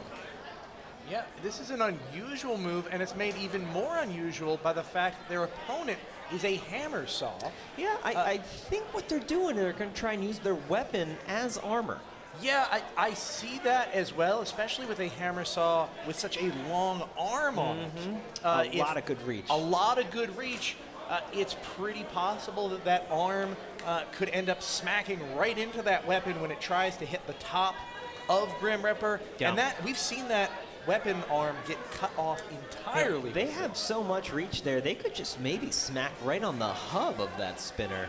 They could, but the skill and timing that would take would need to be exceptional. 5. Sometimes, you know, if it can be hit, it will be hit. Yeah. But we'll It's just see. is now that moment. Yeah. Away we go. The Some mini great bot. pin there. Yeah. Whoa! That is a big hit. That hammer saw. That looks a little crooked, but it's still spinning. Adam, that is by design. The arm on that hammer saw is UHMW. It has a ton of flex to it. It will deform and deform and deform and still keep on swinging. UHMW, of course, is ultra high molecular weight polyethylene plastic. Another big hit, and you can see gouges in the underbelly now of Grim Reaper, or what is now the top plate, but normally the underbelly of Grim Reaper. And that arm is still staying on, and that weapon is still spinning. Grim Reaper is still going strong. Impressive performance by Grim Reaper here all day, and BumbleBlitz as well. BumbleBlitz is using their multi-bot configuration to its absolute limit. Coming in behind the chassis there. Looks like they've gotten a hit on the vent below on the base plate. Grim Reaper spinning down. Are they? Nope, spinning back up here. Now that reverse web shape of Grim Reaper really lends itself to getting stuck, so they have to be careful here after using an unstick. It really does. That said, Grim Reaper, no. Ladies and gentlemen, this is a bad place for them to be. Can they vibrate off? There they can. They go. They got to be careful.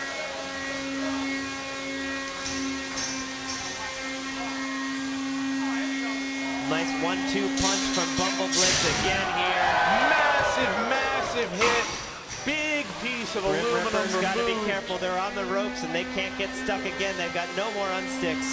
A minute left in this fight. They're going to keep getting stuck over and over. The strategy that BumbleBlitz is bringing to the table is exceptional. And they are executing. Oh, the saw is stopped. The saw is stopped. However, they can still use that as a traditional hammer and smack the ever-loving crap out of the top of Grim Reaper. And Grim Reaper seems to be unable to... Oh! I think I was hearing a countdown, but they're able to escape it. There is a little bit of a... Oh, look at that! The weapon on Grim Reaper spun down, and BumbleBlitz gently places them on the wall. Little thumbs up, nice job there from Grim Reaper to BumbleBlitz. As Team Honeycrack takes the win on a perfectly executed 1-2 strategy. Yeah, you can't ask for a better execution. That is a textbook example of how to use a rotary, a cam lifter. A cam lifter, thank you, as well as a hammer saw. Tremendous teamwork there, working together and really showing the power that you can have with a multi-bot and the advantage it gives you. Let's see what they've got for us over at the desk. Wow. Whew, interesting strategy going into that fight by Grim Reaper. I liked it. I thought it was smart, but yeah, wow, that was a tough one. there's a lot of angles on the top of Grim Reaper, so he could have had a lot of glancing blows from BumbleBlitz, but... I don't know, man. BumbleBlitz has been surgical this season. Yeah, and I like that he didn't care that his weapon arm was starting to bend. He just kept sending it and sending it. That's what you have to do with the hammer saw, man. Just keep sending it. It doesn't matter. If the blade's out, if it's bent in half, just keep smacking it into the top of your bot. Look at that shot. And yeah, the rotary lifter doing a wonderful job holding them in place, giving BumbleBlitz the opportunity to get all the way in there. BumbleBlitz has no forks. It can just get right up in there and land its shots where it needed them to go. Look at that gash in the bottom of them. Again and again, solid teamwork and a feel-good win for BumbleBlitz and the Honeycrack team. Gotta love that. And yes, it doesn't matter if the saw is literally bent diagonal on them. They're still going. They're still winning. Weapon's a weapon, you know? You gotta hit them with it. I love that. That was absolutely a phenomenal matchup. What is going on today? We are just getting matchup after matchup of great fights here into the final rounds. I am loving this 12-pound division. It is so scary. So that means BumbleBlitz will face the winner of Avalanche versus Honey-fied. That means we could have two. Yeah. There is, as always, now plenty of honey cracked in the 12-pound division. And by the way, we still have Caldera and Full Court coming. All right, well, let's meet our next competitors. Here we are. All right, this is Avalanche and Honey-fied. Winner of this matchup has to go on to face BumbleBlitz in the next round. Could we have a full-on Team Honeycrack next round? The only thing standing in their way is a full-blown Avalanche. All right, and they are looking to smother Honey-fied with blows and snow. The Honeycrack team is coming off a big win for BumbleBlitz. You know they're hyped. Can they translate that hype into a win? And the winner of this fight qualifies for the World Championship. Absolutely. That simple. Micah Ferris with Avalanche. This is his 5th event. This is version 2 of this robot. And I am so excited to see how they do in this matchup. Let's go to our friends in the fishbowl for fight commentary. Thank you very much, Kyle. We are excited for this fight as the competitors finish their load-in procedure. They're going to make their way to their respective corners. Now, Ricky, I'm seeing some similarities here, you know, on this side of the box here with another cam lifter. Yeah, the buzzing hive that is Team Honeycrack has leaned into this cam lifter lifestyle. And it's really interesting to see them experiment and see which weapon combinations play out the best over time. We just saw a hammer saw in a cam lifter. We're going to see a horizontal spinner in a cam lifter. We've seen a vertical spinner in a cam lifter. They're going through all the options.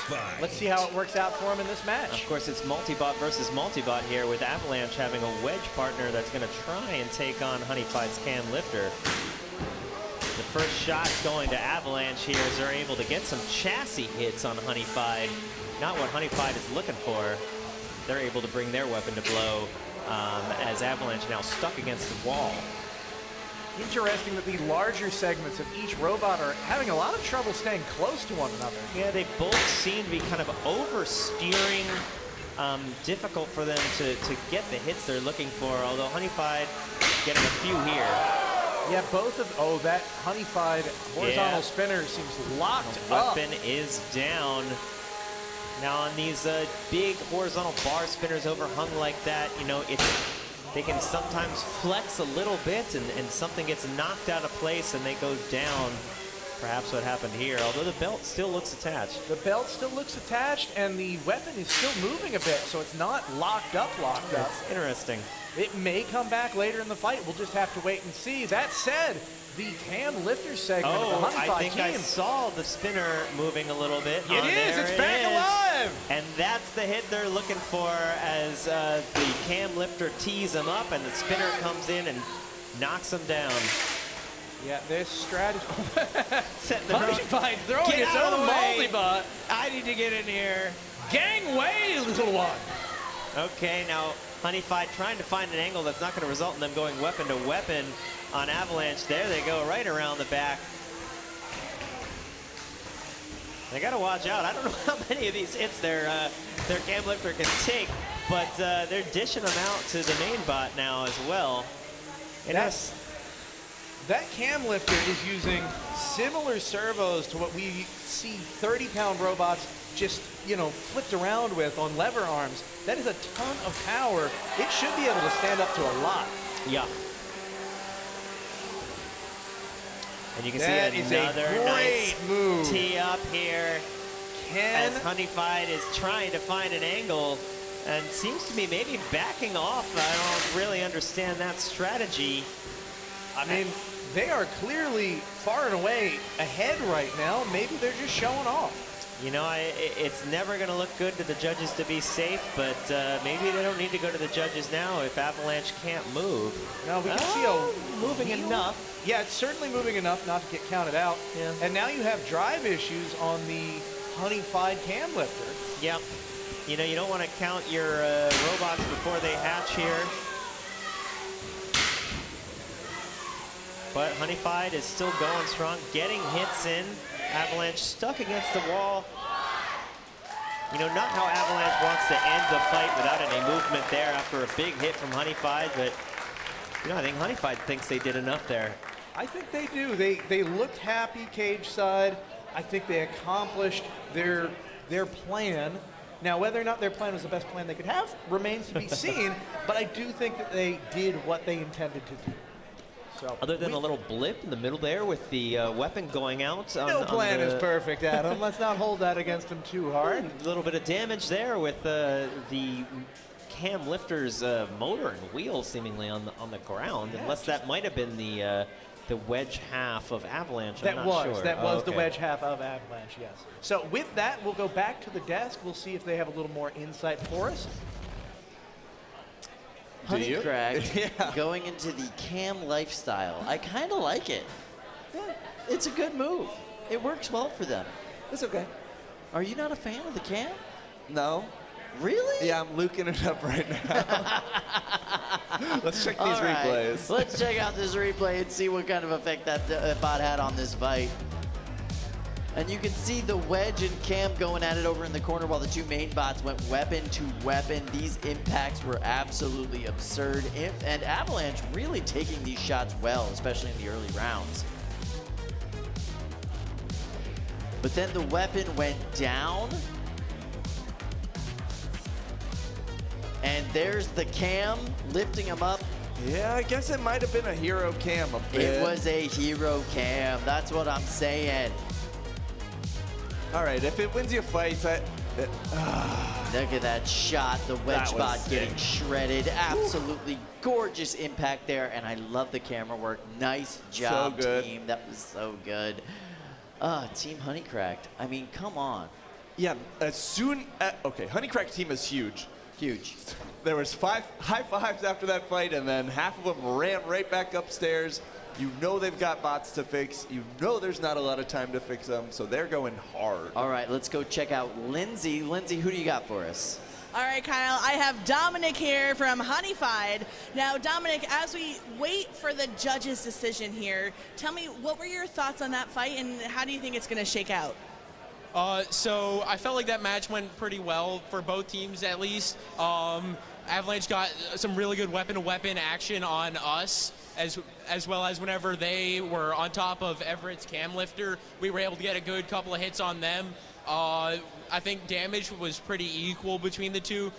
Their drive was down partially, so that might be able to be a favoring fact towards us. All right, well, we will wait for the judges to make their decision. Get back in the pits with your bot, and hopefully we'll see you in the future. Thank you. Thanks so much. Wow, absolutely impressive work from both teams there. Excited to see that judge's decision, but yeah, that was phenomenal. Those guys did a great job. Perfect teamwork between their two bots. Loved that. And yeah, the wedge bot getting completely obliterated on Avalanche. Definitely going to have something to do with that judge's decision, I think. I'd say so, but I just really like the hustle on the Honeycrack team. They're going hard today. They are going hard today, and by the way, that wedge bot completely shredded, but driven by probably the best wedge bot driver on planet Earth right now. Who is that, Kyle? You don't know Nate Franklin? Is that the son of Nate's dad? That is the son of Nate's dad, the best wedge driver, at least on the East Coast, if not the entire world. And we're so glad to have him here today. He was driving bots for Coleman Christie earlier, also driving this bot, and it's just cool to have him around. Had his own bot in the mix too. He did Put have an his own bot in actual the weapon on one. It was nice. Yeah, he did. He's thrown a drum on a bot lately, and he's experimenting with it. You know, it's hard to change your lifestyle that much to go from the wedge life to the weapon life, but he's doing it. He's doing it for us here at NHRL, and I really appreciate it. Yeah, I appreciate it too. I've been fighting alongside of Nate since we were both children, and but let's check out our next competitors while we wait for the judges on that one. All right. All right, so loading into the box, it's Caldera. And following closely behind, Coleman Christie and Full Court. These are two very different bot designs. Caldera is the horizontal spinner of doom from Glenn Boxall, getting thrown in there with a control fire bot in Clyde. They're gonna go up against Full Court, and who is Thunderchild. Full Court being the widest bot we've got in this league. It's absurdly wide. It is absurdly wide. Coleman Christie, amazing driver, one of the best in the game, but right now we have some news. Judge's decision in from that last what do fight. we got? Find out with us here on the screen. It's gonna be Honey-fied by a huge margin. Absolutely punishing matchup for them. Really well driven by both teams. Not surprised with that judge's outcome, though. No. Really good job. All right, so that means we are going to get a honey-cracked matchup in the next round. That's so exciting. And there you see Clyde. Clyde fires out so much flame that it is a threat at the 12-pound division, even if it is a 3-pound bot going into this. And we already talked about it. Nate Franklin, one of the best wedge drivers to walk the face of the earth, in there with Thunderchild. Both bots will qualify regardless of the outcome, but that does not take the pressure off in this matchup.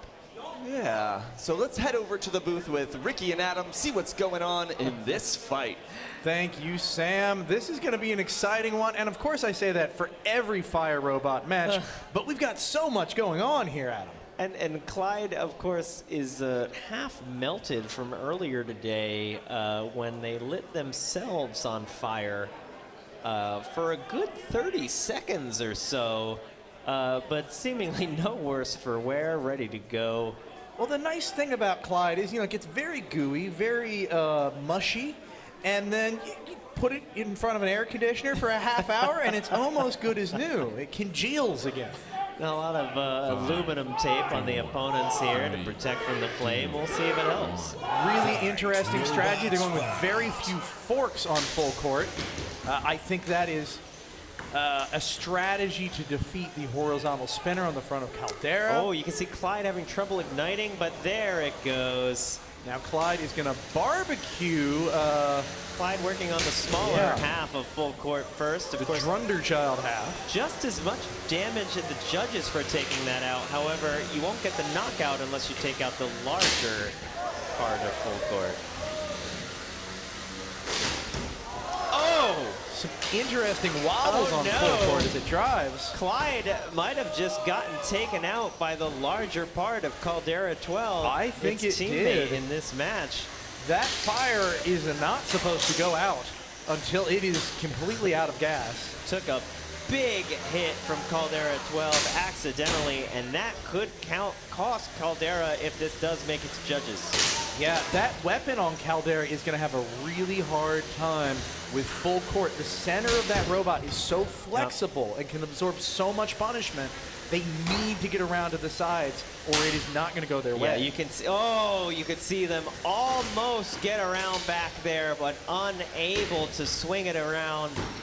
Full Court is so well driven. Just very difficult to get around them.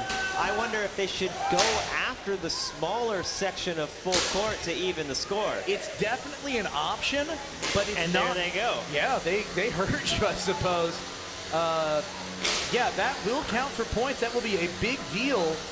Plus, we can see for sure there's some left side drive damage on Full Court right now. It's going to give them control. It's going to give them aggression by going after that smaller one, which is now running away, which isn't going to look good for Full Court and the judges.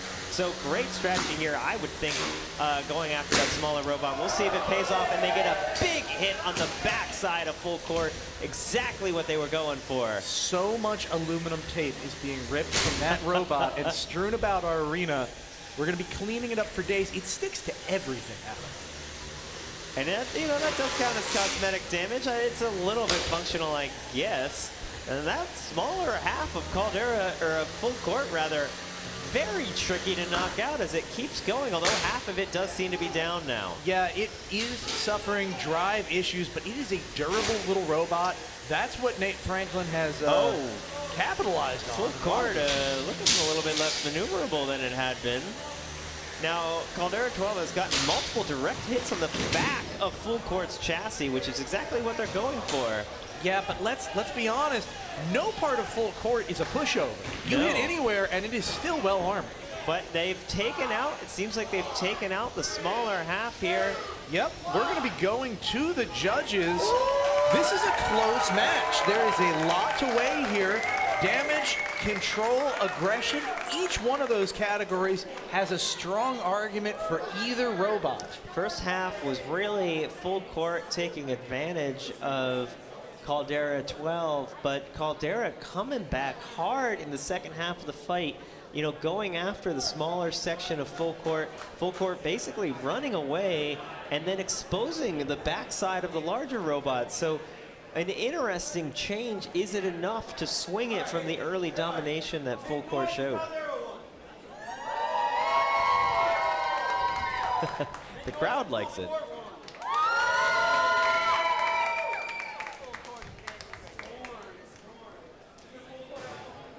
Let's throw it back over to the desk and see what they have to say about this one. All right, I'll go ahead and say it. I don't know who won that fight, but I know that that fire hat wins the fashion show today. That thing is amazing. It matches well with those Too Hot to Handle jerseys, too. They were like made to be worn together. Yeah, absolutely perfect. Looks great. Clearly they fashioned the jerseys after the hat. The hat came first. It had to. Look at that thing. It's glorious. All right, let's go into the replays of this matchup. Speaking of fire, that's Clyde giving the full force of its flamethrower into not only its opponents, but itself throughout the entire beginning of this matchup. I'm pretty sure the central part between full court is just AR steel, so I thought it was funny they put aluminum tape on it. I mean, it fits the aesthetic at that point. It's nice. There you can see Clyde is not moving down for the count from their own hit from Caldera. And Caldera got a few good blows in on the softer, sensitive outside parts of full court. But yeah, from behind. And they were able to do a little bit of damage to Nate Franklin's Thunder Child, which was the mini bot. Yeah, definitely slowed down a good bit at the end there, which probably is going to balance out with Clyde going down. So this is a tough one to judge. I'd also like to point out, Caldera 12 terrifying to other 12-pound robots. The fact that Thunderchild took so many hits from them throughout that matchup, you got to give some mad props to Nate Franklin for putting together such a durable robot. That is amazing. Yeah, he's used to fighting 30s with that thing, so a 12, whatever, it's fine. Yeah, absolutely phenomenal showing from these two teams. Once again, Coleman Christie's driving prowess on display at the beginning of that matchup, but once one side of his drive started to go down, that's when their tides really turn. That's a lot of robot to swing around. All right, let's go to Lindsay. Lindsay standing by with the Boxels. All right, thank you, Kyle. I am here with Glenn, and I'm here with Brian. I know we're waiting on the judges' decision. This was a very close match, but how did that fight go for you? What was your plan going against a robot like full court? I just needed to get around him, try to go for his forks on the one side, damage those, and then just run around and make him spin, and then sneak in and try to hit him. You know, I wasn't worried about trying to hit him. If I hit him in the front, I would go over and come in behind him. So that's what kind of stuff I was trying to do. Well, I think it worked as well as it could have. We're going to wait for the judges' decision and see what happens. Well, if the judges don't give it to me, I'm going to be upset. All right, I have to say this. I love Glenn Boxel in every way, shape, or form. He is so great, but here is your decision. Your winner, Caldera 12 and Glenn Boxel, not by a very large margin at all. That was so close. By enough, though, to keep us all safe from Glenn getting upset. Wow, that was absolutely amazing. Listen, there are some people in this sport that think that as you age, you become less of a good driver. Your reflexes go down. I think Glenn is proof that that is not the case. That man is phenomenal behind the sticks, and he drove that match very well. So, yes, congratulations to him. That was amazing. Absolutely amazing. Yeah. And Caldera 12 Moving on into the next round of the bracket. Regardless, both robots have qualified for championships, so feel good match, you know? Feel good match for everybody, absolutely. All right, so let's go ahead and meet our next competitor. The winner of this match will have to face Caldera 12. So we've got Weather Report and Carmen.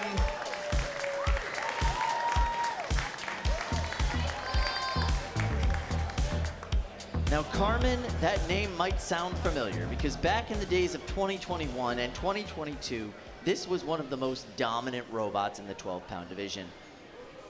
Michael Shore has been bringing this robot for quite a while. It is a devastating vertical spinner. Where has it been? Has he just been focusing on other robots? I mean, yeah, he's had Voxel. He's been playing with Voxel. Voxel's been his main robot. Look at his shirt. It's a Voxel shirt. Oh. I just thought he was into the concept of voxels. No, he's the captain of Voxel. And Voxel has been doing well, getting improved, so I'm stoked to see Carmen coming back out, but it looks like we've got a cam lifter on the Weather Report side. And the winner of this fight will qualify for the World Championships. So a lot on the line for this one. So Weather Report brought to us by Carrie Weaver from Seattle, Washington. All right. It has been to one event before. It's had 3 wins and 2 losses in its current record. So yeah, before today. And yeah, it's gonna have to go up against essentially 12-pound royalty here at NHRL in Carmen. So do you think the Weather Report will rain blows down upon its opponent? I don't know, man. Carmen's been doing phenomenally all day. Obviously, Weather Report's gotten to this point of the bracket for a reason. Let's see how this goes. This is going to be a tight one. But never count out Michael Shore's driving. He's absolutely amazing behind the sticks. Let's go to our friends in the booth for fight commentary. Thank you, Kyle. You can see Carmen warming up in the blue corner. Carmen is a classic design here at NHRL. They have been winning fights since most of these robots were but a twinkle in their builders' eyes. I am always expecting to see big hits out of this robot. Carmen has been sending robots skyward all day and looking good while doing it too. Yeah, they've got like that classic style. I feel like an Indian motorcycle would look nice with a Carmen posted on the seat. You know, and some nice photo shoots. Weather Report, of course, look at also those pretty fearsome. Beautiful little feet here on Weather Report, just smoothly walking around. No wheels on Weather Report. They're going to get a weight bonus here, both for multi-bots and for having non-traditional locomotion. So yeah, they're going to weigh a lot more. They are now a big, big boy, and we are interested to see how that's going to play out. 5. Will the extra weight give them the advantage they need to take on the veteran presence here?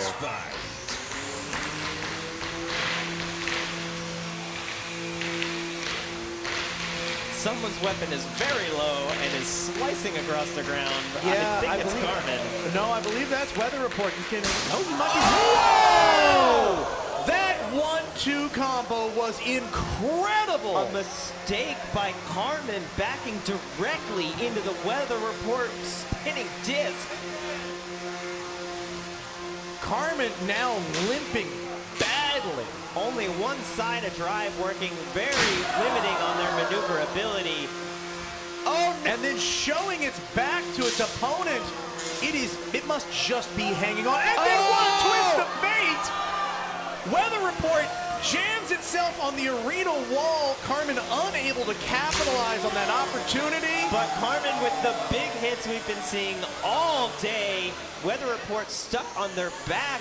Are those feet not touching the ground? They aren't. It is doing the thing. It is going to need to call in. Look, it is carved a channel in our arena floor, and that's why it couldn't self-right. And now it has used its unstick. We get 1 per fight here.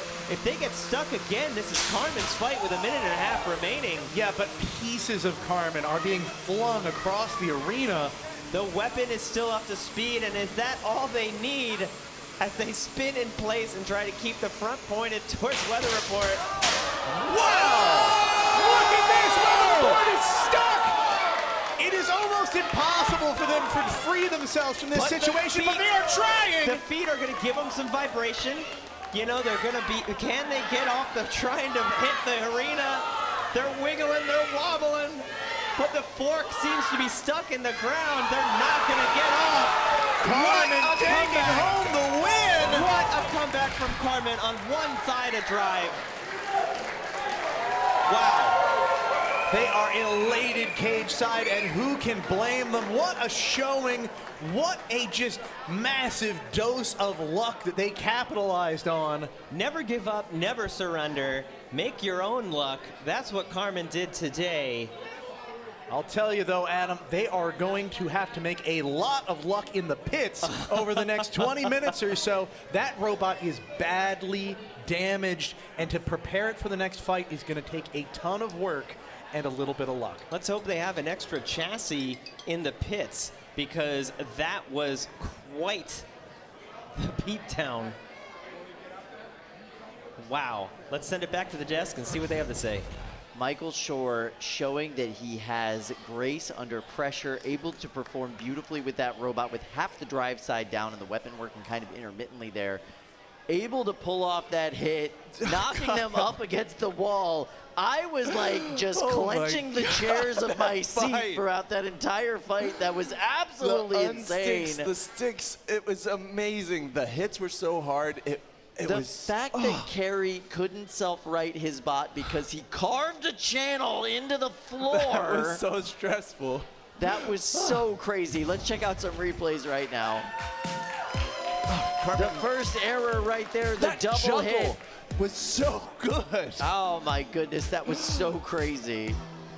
And this shuffler style robot, I mean, so much weight to it, plus the multi-bot configuration bonus, and look at these weapon-to-weapon impacts, but that's where they got dug into the floor, couldn't self-right because they were literally smoking the floor by carving a channel into it. Yeah, so they'd be trying to use that weapon to knock themselves back on their feet, but that weapon just was so powerful, it's just chewing, eating right into the floor. And Kyle, just 2 hours ago, our floors used to look so nice. Do you remember that? I do, yeah. They were brand new and pristine for the finals. And now it is just huge gashes. The Grand Canyon has been carved into this floor by Kerry Weaver and Weather Report.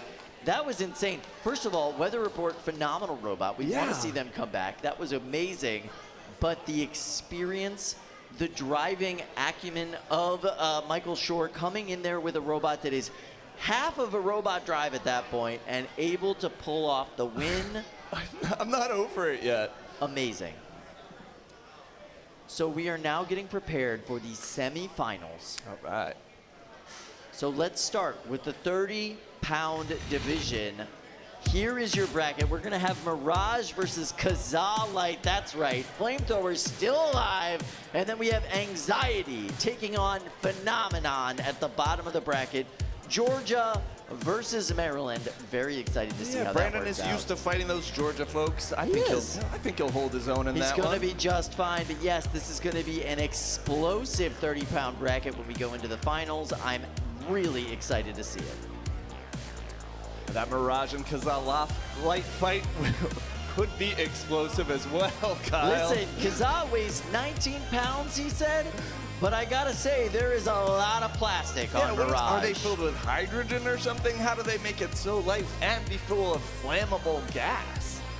I don't think the gas counts. I think you can have as much as you want. All right. All right, so let's get to it. Let's meet our competitors in the next fight. Take us that way. Cage 1, it's Mirage. All right, well, we will see. And KaZaA Lite.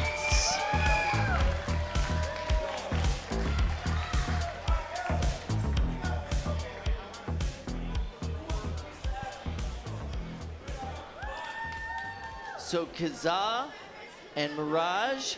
Mirage bought by Matthew Marini. This is their first event.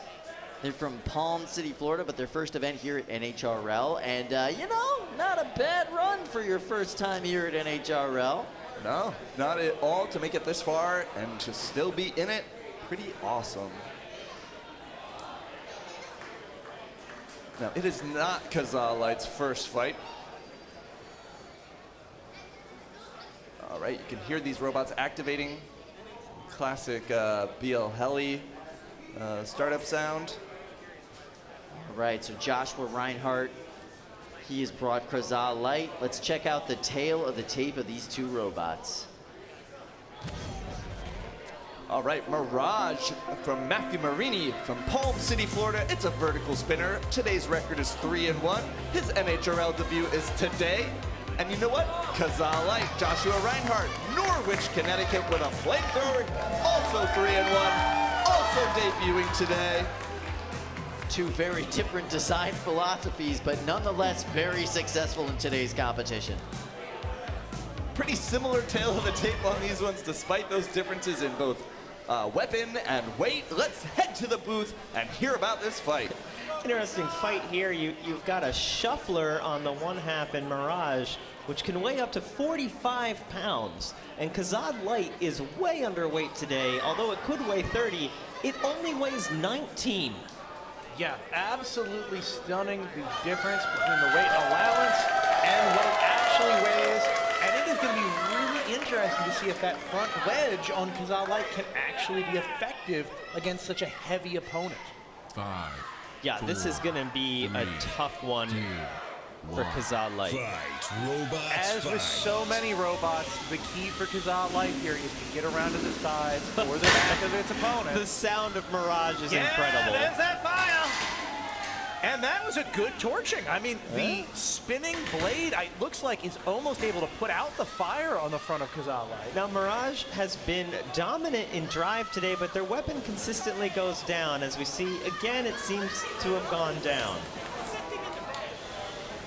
Now, KaZaA Lite is interesting because it has an ability to turn that fire up and down, but even at a low level of blast, like we're seeing here, that will still damage an opponent if it can direct it to the right spot. I am seeing a lot of flame inside of KaZaA Lite, not quite where you want it to be. True, but that is unfortunately the reality of many flame-based robots. If you can have a flame move forward, it means you need air to move forward, which means you need a pathway where conceivably that flame could also move backward and come back and visit you. Now, Mirage, very dominant, as we said, in drive today, just using its weight and these cleated shuffler feet to really grab into the ground and bully its opponents around. KaZaA Lite was having issues. It's such a lightweight robot that after pushing around big robots for 3 minutes, it was very slow towards the end of its earlier fight. That said, look, this is incredible. The fact that it's able to push around that 45-pound robot at all is nuts. Yeah. Great traction on those little wheels that KaZaA Lite is using. And we'll see, basically, this is a test of drivetrain durability as you're full speed pushing an opponent around. And KaZaA Lite seems to be going slow. I do wonder if this is an overheating issue on their internals. Yeah, the right-hand side still spinning its wheels. Left-hand side just barely, but hey, it comes back to life. Yeah, it could be overheating, triggering sort of a reset there, maybe. All the flames getting sucked inside combined with hard pushing is not good for your electronics. No, and you can see, it's interesting. If you look very closely at them, you can see the pilot light, the glow plug on KaZaA Lite. When it stops moving, that glow goes away. Interesting. So they are the entire system is dying or fading anyway. Some sort of intermittent issue. Very, very interesting. That said, not looking good for KaZaA Lite. Could be off to a great start, but it's similar to its last fight, just really great in the beginning and slowing down as it goes on. I wonder if it's a battery life issue. You know, first bot jitters here. Both of these bots rookies. But Mirage still going strong, so I think if this does make it to the judges, it's going to go to Mirage, in my opinion, as they dominate I think you're right. this fight. This is one of the best first showings we've seen from Joshua Reinhardt. He shows up with really interesting fire robots time and time again, but so often there is something about our cages, something about the arena, something about the floor that was just unanticipated and doesn't go quite right. this very well could have been a situation like that. That said, we are going to head to the desk, see what the commentary is, and they will take us to the judge's decision in just a few moments. That was a tough one for those robots. Neither seemed super optimal for that fight. No, this one's going to go to the judges. The weapon didn't stay up very long on Mirage. That was pretty rough for them. But in the meantime, let's go over to Chris up in the pits. Hey guys, I'm here sitting next to Michael Shore, who is working very hard on Carmen, who just eked out that win against Weather Report. Weather Report up on that side rail, if you remember. Michael, this looks like a brand new chassis, right? You would be correct. It is a brand spanking new chassis. And you probably can't see the flurry of action that's happening on the table right behind you. There is another group of your teammates who are frantically taking apart the last Carmen, because I'd imagine there's parts in that have to go on this chassis right now. You are very correct. So pretty much the frame and a lot of the armor got demolished. I goofed up the driving real early in the fight, gave him a really good shot at. So a lot of the frame is not looking good. How long is it going to take to get basically all the parts off of that onto this? Well, if they can get like the weapon and the electronics, we swap them in here, I don't think it'll take too long. All of that looks fine, and it looks like they're about done over there. So I'm hoping if I can get this together, they get that done, it should be hopefully a pretty, I wouldn't say smooth swap, but we'll get it done. All right, well, it looks like you got the whole team hustling here. Good luck. There's not much time left in the night. That is where the stress comes in this sport. A picosecond mistake in that fight has led to now 20 minutes of pure stress in the pits for this team. Everybody frantically working to take all of the parts out of that chassis and put it into a chassis that has some semblance of straightness to it. It's amazing to see 4 sets of hands in one 12-pound robot. It seems like... This side. Wow, let's just watch. I mean, you've got to take every single last bit of that off of that chassis and try to get it in there. And these are all, by the way, expert roboticists out there trying to get this robot apart. But these screws have gotten damaged. These parts have gotten bent. What used to be a clean path for a connector to go through is now completely torqued. It's very difficult to get everything out of there. Take this one. Yeah, the more bent your frame is, the harder the bolts are to get out. The harder the bolt. Oh man, I see the blood too. Wow. Yeah, no, it's a rough day. It is a rough day. And yeah, that was a picosecond mistake. Michael, what's the front a mistake wheel that outside? Michael, 9 times out of 10, would never make in a matchup, right? And you can make a mistake, but he got juggled. He got hit twice for one mistake. It was twice the impact for one mistake by one of the biggest weapons in the weight class today. I mean, that was absolutely absurd. And he won. He won that fight. That's what he looks like as the winner. All right, but we do now have an official judge's decision, so let's see it right now. That's right, by a very large margin, Mirage beating KaZaA Lite. That means Matthew Marini and Mirage moving on into the next round. That means that Matthew Marini moving on into the finals in the 30-pound bracket. By judge's decision, welcome to NHRL, Matthew. You're in the finals. What? That's absolutely crazy. He was right there, so we just had to yell at him because that's completely insane.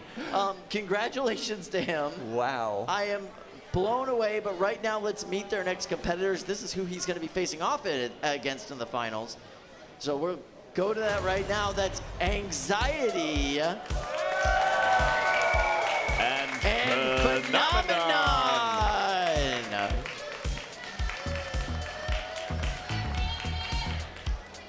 All right, this is a classic matchup of an undercutter and a vertical spinner. Brandon's got a little bit extra with his vertical spinner Phenomenon. He's got a little bit of a lifter going on. Also, hub motor now.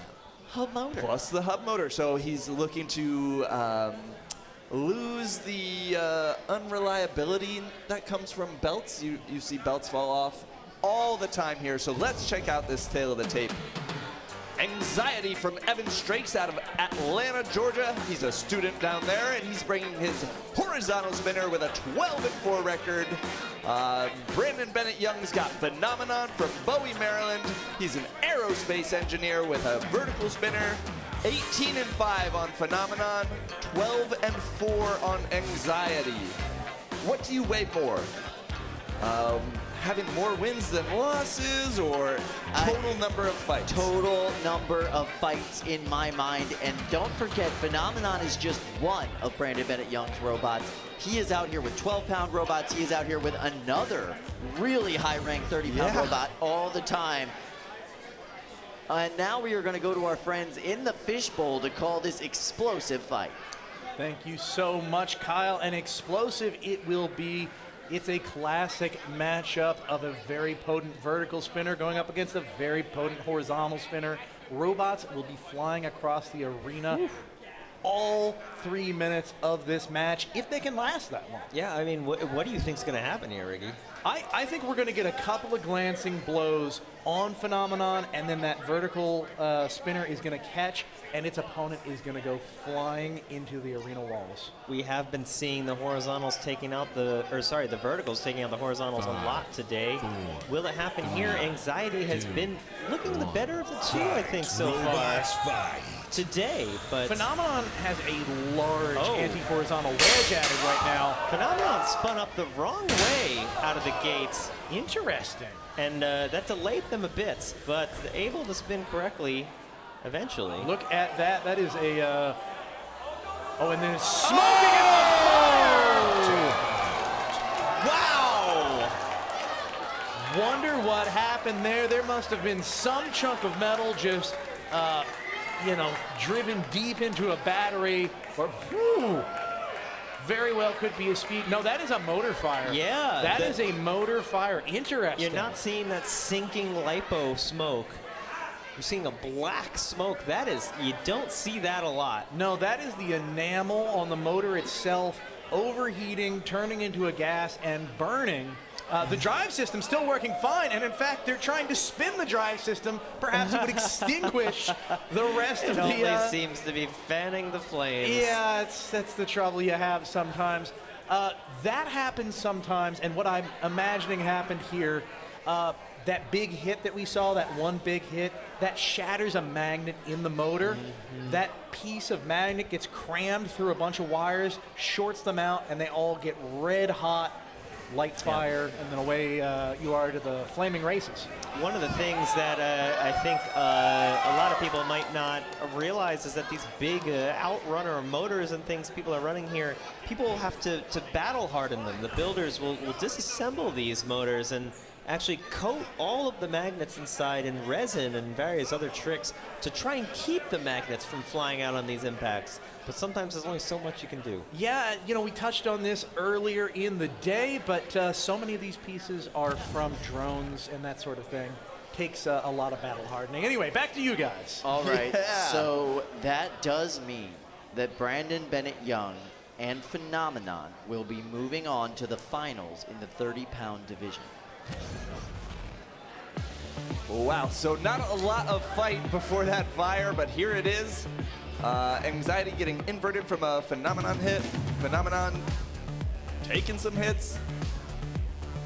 And then just out of nowhere, stuck on this wall, you see maybe a touch of spark, and then boom. See, I disagree. I think that they were really just trying to match the aesthetic of their flame decals on the side armor package there. That smoke that came out is so dirty. Look at that. No, that's nasty. I mean, that's got to be that enamel from the motor wire. That makes me so thankful for our negative air pressure system inside of the box. Nobody wants to breathe whatever that was burning inside of that robot. That was gross. I love the wide variety of smoke available inside these robots. Really is, yeah. You have your white puffy smoke, you have your wispy smokes, you have your belt burns, you got whatever that was. Dirt smoke, I don't know. A dirt motor or something. Pure enamel inside of your motor coming, catching a flame. That was beautiful. Listen, Anxietii's done a wonderful job today. Brandon Bennett Young hits hard, and now that he's got the reliability of that hub motor, which is all the rage in Maryland these days. It seems like hub motors are where they're going, what they're doing. That thing is destructive, it's damaging, it is literally an apex predator in the 30-pound division. And could they be walking home with the first golden dumpster for the Phenomenon line? I'm very excited to see. I bet they could. I bet he could. We'll see. I mean, they've got to face off against another giant vertical spinner in that weight class in Mirage. Mirage is no slouch. First event today, but wow, that thing does hit hard. Mirage is real. It does hit hard. Mirage is real, and yes, it can hurt you. Yes, absolutely. And you know, it won't quench your thirst, but it could destroy your robot. That sounds about right. I'm thinking about it. Yep. Adds up. It all adds up. Yeah, the math works out. So that means that we are looking at a Mirage Phenomenon 30-pound final. There's not much work that Brandon's got to do to get that bot ready. He's got 20 minutes to do it, and there you see our safety crew ready. Yeah, part of that filter mask just on. getting Phenomenon out of this box. In there, yeah, trying to get Anxietii locked away and ready to go for throwing into that box safely. I mean, I think the fire's done at this point, but you don't want to risk it too much. Yeah, grab it, throw it into the box, the gonk droid, as it were. Oof. And get it out of here. Goodbye. Big ups to our cage crew. They are professionals. Not only behind the broom, behind the sticks of the Bretts, behind the buckets full of sand. They're multifaceted and very talented, and we appreciate them. Absolutely. And Brandon Bennett Young has got to be facing a whole myriad of emotions right now. Phenomenon is a robot that he had for a long time before kind of switching over to this Vorion design. Vorion was kind of the next evolution of Phenomenon, but could he possibly, with this new design for Phenomenon, come home with a Golden Dumpster today? Very excited to see it. Yes, he can. I think he's going to do it, Kyle. I hope he does. I hope he does.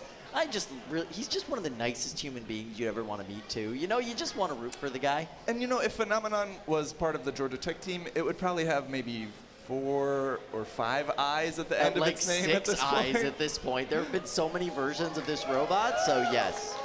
Congratulations to Brandon Bennett Young for a well-earned victory and possibly the coolest flame we've seen today, and not even from a flamethrower. I didn't even care about the flame. That smoke was awesome. It was so dirty and gross. No, yeah. If you were gonna like design a flame out on a robot, it would not look as cool as that. All right, so 30 pounds. We're locked in for the finals on tonight. On pause, we are locked in for the finals. That means we still have a semifinal round to go through in the 12-pound division. BumbleBlitz and Honey-fied. That's a full-on Team Honeycrack side of the bracket. That's right. And they'll be going off against Caldera 12 and Carmen down at the bottom of the bracket. Really excited to see that. And then in 3 pounds, we still have a semifinal round to go there. Greatest Challenge taking on the Jelly Baby. And Chubby Unicorn taking on WarHard. Ooh. You know, we might have some good fights for you guys. You might want to stick around. There's some really big hitters in this matchup, in these matchups coming forward. I'm very excited to see it. Sam, have you been having a nice time today?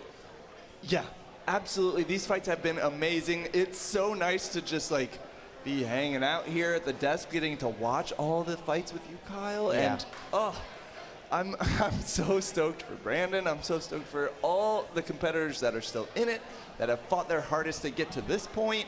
It's been an amazing day, and the fights, we still got plenty of action coming up. I can't wait to see the finals. Amen. Amen. Yeah, summertime here in NHRL, and these fights are absolutely explosive. We've got one really interesting rookie in these finals in that 30-pound division. I'm very excited to see how that goes for them. You know, it's not often you get to show up to your very first NHRL event and you find yourself in the finals against Brandon Bennett Young and Phenomenon. Yeah, that's true. All right. It's intimidating, and but what can you do? You're here to fight. You're here to fight anyone that's here to fight you. And when you drop Brandon, you give it your best. All right, but next up, we have our semifinal bracket for the 3-pound division. Let's go to Chris up in the pits. So as you can see behind me, the overall table area here for the finals is starting to empty out. That means that we are getting close to prime time of the night here. First of all, you have the greatest challenge, an awesome, resilient ring spinner. You have Chubby Unicorn, a hard-hitting vert, WarHard, one of the most beautiful machines that we've seen here in the weight class today. And an undeniable control bot, Jelly Baby, coming from Paige Clayfield. This is a really interesting finals that we're getting to right now. I have no idea who end up taking this thing. Is it going to go control with a bot like the Greatest Challenge? Is it going to go to a completely random, out of control ring spinner like the Greatest Challenge? I just don't know. So it's really anyone's game here. I'm curious to hear what you guys think. Well, Chris, I think it's going to be WarHard. Really? You think it's going to go down to the 2 verts down at the bottom of the bracket? You got Chubby Unicorn versus WarHard, and WarHard's finally going to take it. Listen, Jonathan Juarez has been on the rise in this competition all season long. We've seen a new attitude from him, and we've seen a lot more reliability and damage from his robots. He has been doing a phenomenal job in this 3-pound bracket. It might just be his time to come out of here with a golden dumpster. He's just so prepared to go deep into the bracket. Yeah. And that means he's expecting to go deep into the bracket, which means he's confident in himself. And he's confident in his robot. And are the other builders? All right, but while we wait, we do have a Havoc challenge here for you. What? Let's meet our competitors for this unique Havoc challenge. All right. We're going to cage 1, where we've got Josh Kerma and Booster. Booster on loan from Chad New over in Colorado. He's built this pneumatic flipping robot. It operates at, I don't know, 200, 100 something PSI. It's capable of just almost flipping the house bots. I mean, you gotta love a booster. But Kyle, what's in the box? There's boxes in the box. I don't know what it's doing in there. All right, let's go to our friends in the fishbowl to give us commentary on whatever this is. What do you think is going to happen here? I think we're going to see some exciting surprises in the arena in just a few moments. My money's on the boxes. You know? Boxes. I need some good odds on the boxes here. I'm going to have to take my chance there. I'd like to do like a Monty Hall problem here, you know? Behind one of these boxes, there's a pony. What's in the box? Oh, don't go there. What is in the box? It's little, it's that, I bet it's that cat head from earlier. It's mounted on that other robot there. Schrodinger's cat head in the box? Yeah, could be. We'll see. I have a feeling we're going to see some bits and bobs, bipping and bobbing. It's a mean little flipper robot here from Chad New. Yeah, Booster is a wonderful piece of technology. A lot of tech in a small package. Fight, robots, Pneumatic fight. flippers are hard to build. Oh, no. Well, they're hard to build well. Oh, no! I don't think we even got to see what was in there. It's just... Now, well, you know, the boxes are in the lead right now. Yeah, I think the box... have to use the hot stick real quick off the bat. Booster is incredibly powerful, and it takes a ton of effort. Booster's arm stuck up right now from the massive power of these flips. Unable to retract. And the boxes are in the lead on my scorecard right now. I think I'm going to be going home with a new car from that bet I made. Yeah, I think you may be right. Yeah. No one had money on that. Now, Booster historically will have just some bungee cords or other really basic kind of elastic ways to retract, and you can see that whatever that is just very broken, bent to pieces. I think Booster is calling it quits. No, they're gonna. I was like, are they gonna open the door? Maybe you get a little hand, a little tap down. It just needs to be knocked downward. You know, it's just. It is tough sometimes. I'm not sure what their plan is going to be. I think they're just going to flip it open back. the arena. We're going to get the safety crowbar to push that down. Oh, it is. No, that is stuck. It is very stuck. Yeah, that is very stuck. Now that is a little, that is quite a bit safer than it looks. you can see that kind of piston sticking up in the middle. Because that is nowhere near that arm. That arm is completely safe. The piston is also stuck. The piston is also stuck. That robot will not be boosting anything.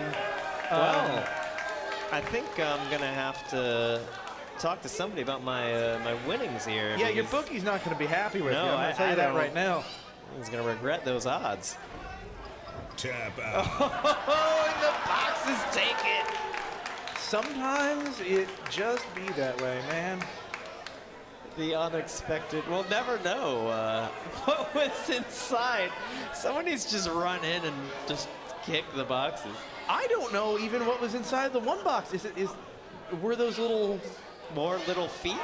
Yeah, was it just more feet? I will say that was one. That is actually the trouble. What happened here is Booster expects to have some load on that arm when it fires it off. It didn't. It put all of that energy into its own arm with nothing to stop, and it jammed open. It's good they put the safety lock in. Yeah. All right. Well, let's not dwell too long. Folks, what can you tell us at the desk? All right. So this is a message directly to Chad New. Chad, you were so kind to loan us your extremely complex and very well-built bot booster. And we, in turn, destroyed it by making it break itself. We're not sorry. That's on you. You should have known better than to loan us such an advanced and crazy robot-like booster. Of course we were going to do something like that to it. You live in Colorado. Hopefully you find a way to relieve the stress.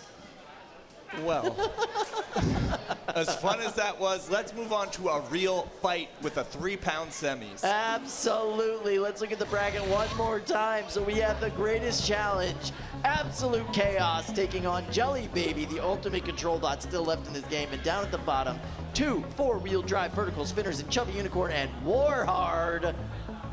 Well, I don't know how this is going to go, but it's going to be completely insane. Let's meet our next competitors. And here they are. We have the greatest challenge and Jelly Baby.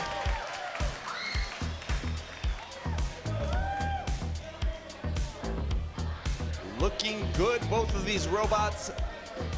Totally different approaches to this same design challenge. You know, you gotta win fights and move on, and that's the challenge. Greatest challenge is spinning to win. Jelly Baby doing it's flipping to win? It's flipping to win. It's gelling, it's babying. It's controlling things. Listen, Paige is a really good driver. Let's go ahead and check out this tale of the tape. So we have the greatest challenge by Jacob Williams. He's from Raleigh, North Carolina, with a melty brain, and it's got an 8-1 record here with 3 knockouts. And then we have Jelly Baby, Paige Clayfield, Aberdeen, Maryland. It's a lifter robot, 17-4 record. And 7 knockouts for a control bot. What? That's right. How did she get so many wins? I mean, she's just absolutely one of the best drivers in the game here. I'm so excited to see this matchup. There she is, the flexible Jelly Baby. Let's go to our friends in the fishbowl to call this explosive fight. Jelly Baby is a deceptively effective form. Just tanking hits all day. So many hard corners, so many edges to be grabbed, and yet it's been taking on spinners and winning again and again. It's true, Adam, and you know, you say that, but it is deceptive. None of those hard corners are particularly hard corners. Everything on there is squishy, like, you know, like taffy. Jelly-like. Jelly-like, yeah. It is a gelatin-esque figure in the arena, and that has been what's saving it so far. We'll see how it does against Greatest Challenge. Greatest Challenge has been extremely impressive. Very hard for anyone to keep it in the corners. Of course, Jelly Baby is going to try and get him stuck up against the wall, but Greatest Challenge has been getting away and staying up to speed for the entirety of the match. The size and the amount of energy in the spinner of Greatest Challenge, or I should say in the chassis of Greatest Challenge, makes it really hard for a control bot like Jelly Baby to stop it. And if it can't stop it, it cannot control it. 100% of the 3 pounds on Greatest Challenge is spinning. 100% of it is the weapon and also the armor. A great use of weight, multi-purposing there. Jelly Baby getting the pin. Look at that. That is a 1 in 100 shot, maybe not 1 in a million, but it is well delivered and well capitalized. And you gotta release it after under 10 seconds and back at it again. We'll see if they can keep it up. Greatest challenge running into the wall there. Jelly Baby staying on him. Greatest challenge ping-ponging off the walls. I think we'll see a little bit of a lift here at the end of the Give it a little pop. Pin count. There it is. There it is, yeah. Now, it's interesting. Pippity-poppity. Greatest challenge is a really difficult robot to flip up into the air. Because it's hollow in the center, you don't get a good angle on that flipper arm. Not a lot to grab onto. If Jelly Baby could get the right angle, they may be able to prop him up against the wall, but it's going to be tough. They've just got to maintain this aggression, keep getting these pins, and not take any damage. Greatest challenge, they're actually bouncing off the wall and then hitting the back of Jelly Baby, almost a bank shot. I wonder if they're doing this on purpose. We've seen it before with Melty Brains. It's absolutely a valid strategy, and when you have a robot as durable as the Greatest Challenge, you can get away with it. The confidence in that chassis that they have to be able to hang around the arena like this. They just keep going. But great pin from Jelly Baby. And they are lined up for a good flip here. Good angle, but just it's so not enough. Just not enough force. I just want to emphasize again to our viewers at home, for a control lifter bot to have that much energy in each one of those lifts and nearly a flip, it's a very unusual design strategy in the 3-pound Gotta class. say, so far this fight is going better for Jelly Baby than any of Greatest Challenge's other opponents, and they are stuck on a divot in the floor. We are going to go for an unstick as the, no, we may not get to an unstick as the arena. We are, yes. So this will be going to the judges, but just barely. Looks like 1/2 of the drive on Greatest Challenge is down. I'm only seeing one wheel. They are both spinning. There we go. There is just a lot of debris, and we will be going to the judges with a quick intermission for the robots to demonstrate their functionality to our talented panel of judges. I don't think that's how Greatest Challenge wanted that fight to go, and I think that's almost exactly how Jelly Baby wanted it to go. Yeah, kudos to them. They really made the best of that fight. Driving like that is not easy to be able to maintain that control for a full 3 minutes and really not give any good hits to Greatest Challenge. There were like a couple, but they didn't do any damage, and they sent each other flying the same amount. So quite impressive, and we're going to send it back to the desk and hear from them. I am so impressed with Paige's performance in that matchup. Yeah. She was able to control so much of that chaos that is the Greatest Challenge. Really good driving on her part, and that bot held up beautifully. Yeah, tough for Greatest Challenge, getting stuck kind of in that corner there, not able to get traction. Drive is crucial in a Melty Brain, obviously. It's your drive and your weapon, so let's check out these replays. Absolutely. And you can see just pure aggression on Paige's part, trying to get in there and grab onto the Greatest Challenge before they get up to full speed. Melty Brain just never really able to get up to the full speed that it needs to gain control of itself and really translate across the box. Instead, it just was hockey pucking around. And you can see Jelly Baby taking 2 shots onto their back plate, but able to survive and control that fight, eventually landing them in the corner that they could not get out of at the end of that fight. That is going to the judges, but I gotta say, on my scorecard, Paige did a phenomenal job. She did. But we've been wrong before, Kyle. We sure have. All right, so we are gonna go to the next round of that bracket, which is going to be Chubby Unicorn versus WarHard here pretty soon. The winner of that matchup will go on to face the winner of this matchup. But right now, let's go to our friend Lindsay. Lindsay, who do you got for us? I have Paige here with me. What a dream day for you. You did a fantastic job in that fight as we wait for the JD. You told me that you have something amazing you need to share. What is going on? Well, I was in a rush to hook up my transceiver, or I'm sorry, my receiver, and I accidentally had channel 1 and channel 2 mixed up, so this was the acceleration when I pulled back, and this was backwards acceleration, and this was turn left, this was turn right. So I had to drive with messed up controls that entire fight.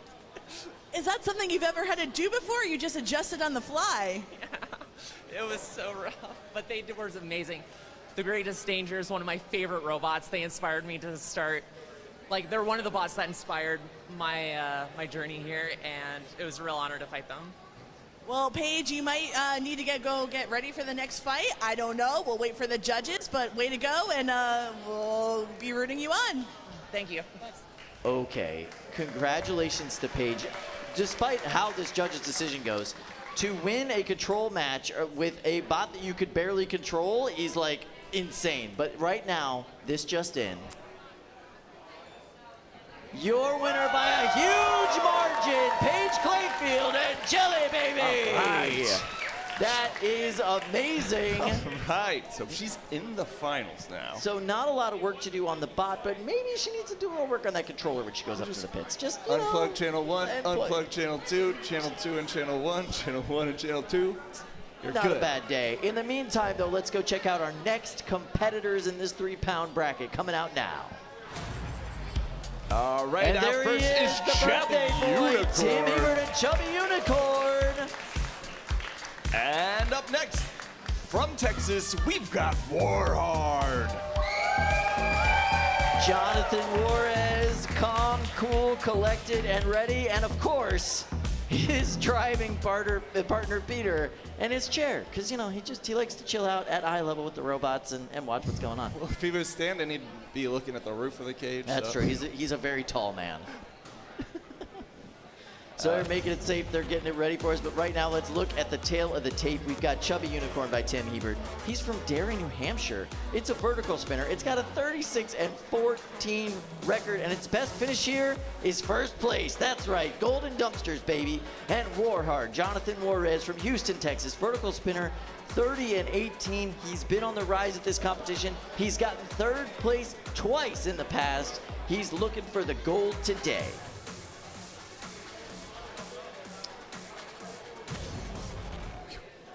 All right, let's go to our friends in the fishbowl to call this fight. Wow, WarHard has been on a tear today, and I'm excited to see this fight. I mean, whoever makes it is up against a tough opponent in Jelly in the finals, so this is going to be good. I mean, Ricky, what are you thinking here? WarHard has been not only delivering huge hits with the larger part of its multi-bot, but this wedge bot mini, accompaniment that it has been so effective and so well driven. They pulled in Peter Gernache. He's a fantastic driver for an accompaniment bot, and that has been their ace in the hole so far. You can see it coming out and setting it up for the 1-2 punch.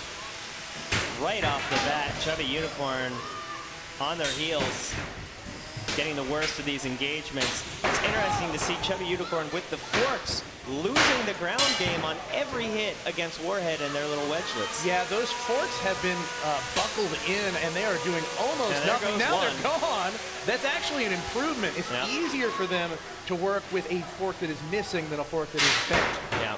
Oh, WarHard hit that fork and sent themselves flying in the process. Yeah, that was an interesting bit of physics. Yeah. WarHard knocking their own wedge out of the way to get a shot there on Chubby Unicorn. They're just hungry for it, Adam. They're just hungry. Ooh, that is a bad spot for Chubby Unicorn. Their weapon is off. They are stuck. Not where they want to be, propped up there on their chassis. They're going to have to request an unstick, and I think WarHard will be happy to give it to them. Yeah, as soon as they request that unstick, you can see WarHard delivering a hit of their own. WarHard waiting for them to use the request. That means they have no more requests left. Chubby Unicorn, if they get stuck again, will get counted out. Chubby Unicorn's weapon appears to be down at this point, so they can drive just fine, but they are at a severe disadvantage. Yeah, Chubby Unicorn really on their back feet here, but we've seen so many times today, crazy comebacks. Anything can happen as long as your robot is still moving. But they appear to be stuck again, and I think that's going to do it. Yeah, such a shame. That drive is working flawlessly, but it doesn't matter if your wheels aren't touching the ground. Unfortunate end for Chubby Unicorn's day here as they get counted out. But WarHard is going to make the finals, making this their best competition ever. WarHard versus Jelly Baby is going to be a heck of a matchup. Really hard to predict what's going to happen. I am so excited to see it live here tonight. The best control bot of the day going up against the best spinner of the day. What a finals. It's going to be fun to see. Let's send it back to the desk. I am so pumped for Jonathan Juarez. That is amazing. First of all, taking out a top-notch competitor in Tim Hebert and Chubby Unicorn. That is an achievement in and of itself. But now in the finals at the NHRL Challenge for the first time in their career, so proud of them. That is a bot on the rise, and could this be the day they get their very first Golden Dumpster? Kyle, I saw him smile. He was. He smiled. Did you see? He put the transmitter down. He put his hands in his hair when he was winning at the end, where they were doing the count out. There is so much going through that man's mind right now. Let's check his replays. Let's check out the replay. Beautiful weapon-on-weapon impacts. Wow. And just tactical driving from Jonathan. I mean, he's really just picking his shots. He's being aggressive, but he's not wasting any energy. He's not wasting any movements. And they were so tactical about making sure they followed the rules of the letter, waiting until Tim called for the unstick before going in and getting more hits so that Tim didn't have any more unsticks later on. Once that weapon was down, that was amazing. All right, let's go to Chris up in the pits with some major breaking news. Chris, what do you got for us? It is breaking. It is heartbreaking, actually. I am standing in front of the table of Carmen. Michael Shore, we just talked to him, and we saw some of the team frantically working on getting that pack together. Michael just told both the gearboxes on Carmen had completely exploded as they were starting to migrate some of those other parts onto that new chassis. It doesn't look like they're going to get it back together. Actually, I see Michael coming in now. Michael, come on in. So it looks like Carmen is going to be forfeiting. It was an incredible day. It was, a nail biter there right at the end. Tell us what's going through your head right now. Well, I confirmed with the front desk before I forfeited that I am qualified for December, which I was honestly not expecting. The competition here gets so much worse, not worse, but harder every time. It was a brand new robot. It was my first time competing here this year, so I've been off for a few months. So I was just here to see what was going to happen, and it hit the point in the day where you just start grinding and getting ready for fights, and sometimes you start winning. So a little bit of luck, but I mean, it was a good day. It was very stressful. Obviously, the absence of Carmen now totally changes potential outcomes in the 12-pound bracket. I know how hard you and your team were working on getting everything back together, but that really kind of spells out what the war of attrition is here at NHRL. Yeah, it's absolutely not. It's not a game of design the best robot. It's a game of, design the best robot that'll just work every time. It's just so much harder than it sounds. But it's just ongoing and ongoing. You find things that like how you work and then how your brain works, and then it's just a lot of learning. Michael, congratulations on qualifying for the World Championship. So we are definitely going to see you again here this year. And great run today, man. Back to you guys at the desk. So that makes it official. It's beginning to look a lot like RIT around here. Qualified for the 12-pound division, going to the finals is Caldera 12. Very excited to see that. They will be facing off of some member of Team Honeycracked. We're not quite sure who, but that is a really exciting final. All right, so let's go ahead and meet our friends from Maryland and our next 12-pound fight. Here they come. We've got BumbleBlitz with Liam and Honey-fied. So wait, who gets the cam lifter? They've got multiple. Oh, nice. Everybody gets a cam lifters for everyone. I love it. All right. So we have tail of the tape, Liam King from Hollywood, Maryland with Team Honeycrack. 9-2 record. He's gotten third twice at this competition with BumbleBlitz. And then Honey-fied, Dominic Mussolini. He's from Lexington Park, Maryland with Team Honeycracked. And yeah, that's right. He's 4-0, and that's just today, baby. Just today. That is absolutely an amazing debut. No other way around it. He is either walking out of here with at least third place, second place, if not first place in his first competition at NHRL. In the meantime, let's go visit our friends in the fishbowl for commentary on this fight. What an interesting fight we've got here. You know, both these robots from the same team have been dominating all day with the 1-2 punch of the cam lifter and a spinner. Of course, we've got a horizontal and a vertical hammer saw. What do you think is going to happen here, Ricky? Well, it's going to be one of two things. We're either going to have big bot versus big bot and little bot versus little bot, or we're going to have big versus little and big versus little. Yeah. And I, personally, I have my money on big versus little, big versus little. I think what's going to happen is one of these robots is going to get hung up on a cam lifter before the other one does, and they're going to get it socked to them. Which one of these bots do you think has a better advantage against the cam lifter? You think it's the overhead saw bot with the reach able to hit the chassis, or the horizontal just able to run in full speed and just smash it to oblivion? I think it depends on the skill of the cam lifter drivers. A novice driver is going to have an easier time with the hammer saw robot. I think a really skilled driver can throw a horizontal spinner for a loop with a good cam. I gotta say, it's gonna be hard to tell these cam lifters apart. Yeah, it's true. Oh, they're both going after the same robot. Paused. Paused? Yeah, getting a oh, you know what? I think someone might have jumped the gun, maybe? Interesting. It did look like someone went early. I don't know if maybe some other reason caused the pause. Possibly. You can see our referee, Gwen, she is getting involved here, so looks, yeah, I think you are correct. Now, that's not an immediate disqualification. No, it does happen sometimes. You are itchy on your trigger finger. Away we go. Let's try part 2. Okay, maybe they can remember who's on whose team this time. We'll see. Impossible. Where are the little stickers on the mini-bots? I can't tell. Interesting. So, the cam lifter going up against BumbleBlitz. Oh, boy, where is the other cam lifter? Just leaving him be, and BumbleBlitz is getting torn apart by Honey-fied. Yeah, this is not where BumbleBlitz wants to be. Seeing a lot of twists on that hammer saw. Oh, a lot of noises that don't sound good, and the hammer saw has stopped. Well, it is. The whole robot is stopped. Yes, yeah, it is a lot more serious than just the hammer saw. The robot is still twitching, but there is something deeply askew in the framework. Oof. Yeah, the wedge is torn up there, and now we're going to get a tap out. Wow. Honey-fied will be facing Caldera 12.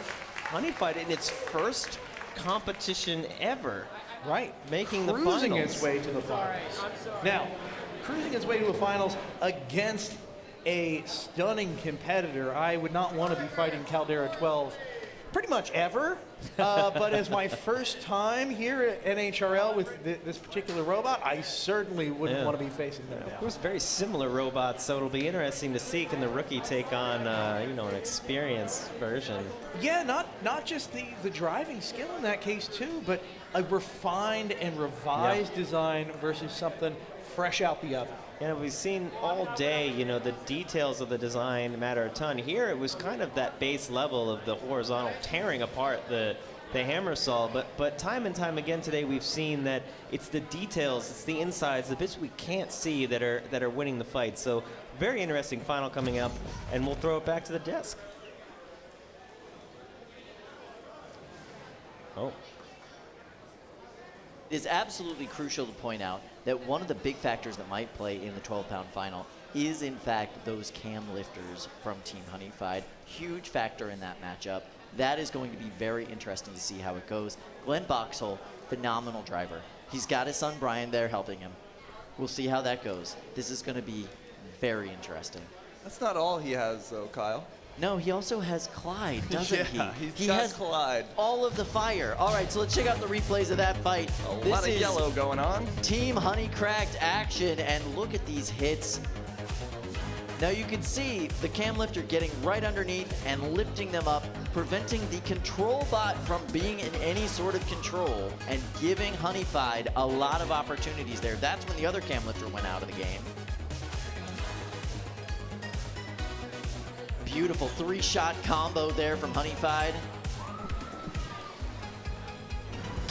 Absolutely amazing performance from that team.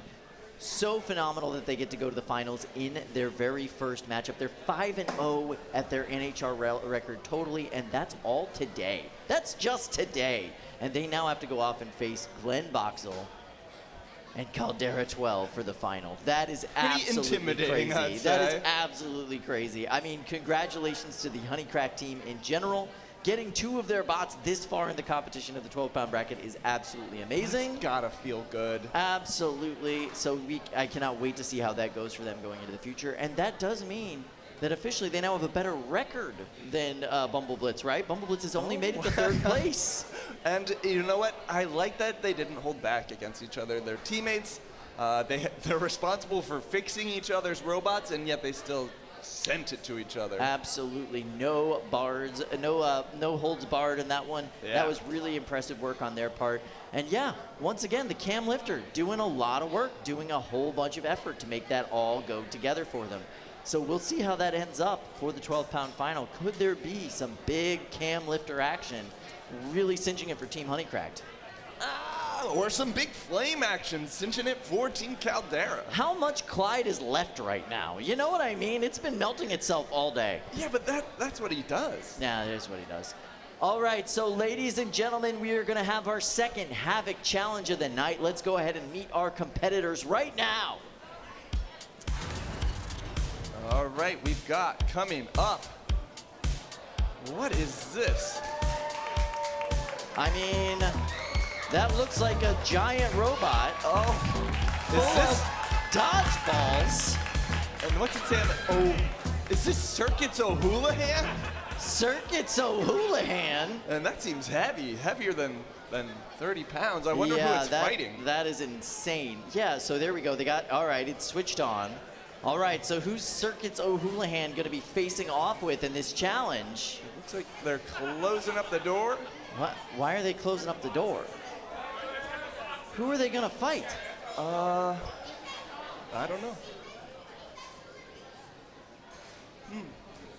This is very confusing. Oh my god. Was that? I think it's fighting us, Kyle. Okay. We should fight it. You want to go fight a Let's robot? fight it. Let's fight it. Let's go fight a robot.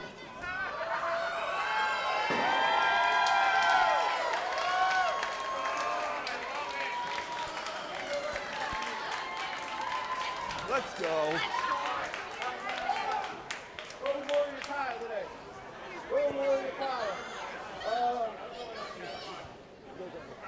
Oh, hell yeah. Yeah, paint me. Make me look mean.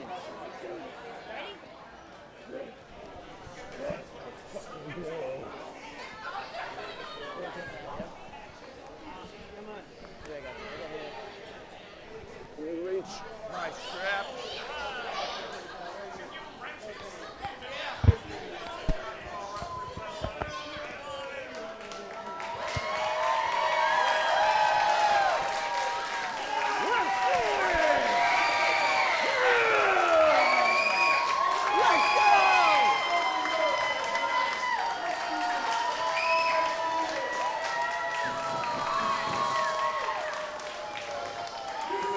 My God, Adam, what do we have on our hands tonight? Man versus machine.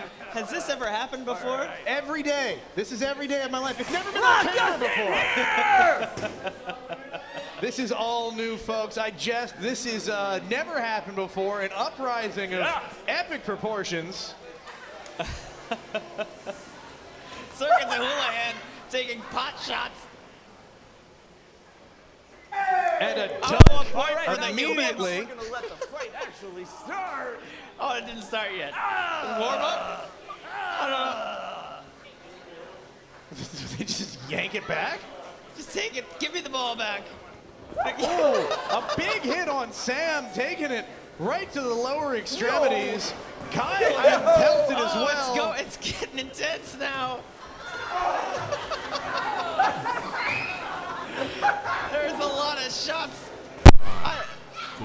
Oh my goodness, a timeout already? Fight, robots, oh no, fight. okay, it's just beginning. Oh boy. Balls are flying in the arena. It's like reverse hungry hippos. The pink Dodgers going up against the blue Dodgers. It's hard to figure out what's happening here. How is this being scored?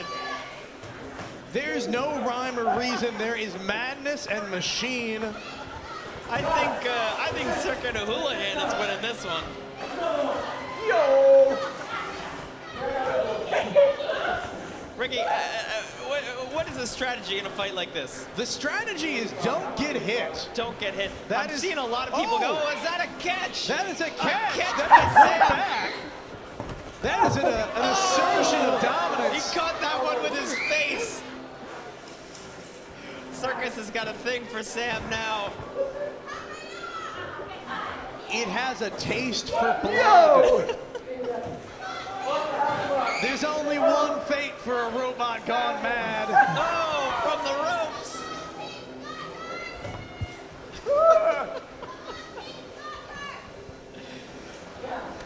Kyle's tentative, standing back in the corner. Goodness gracious, great balls of fire. Oh my goodness! Oh, is there smoke coming out of the robot? I think those balls might be on fire.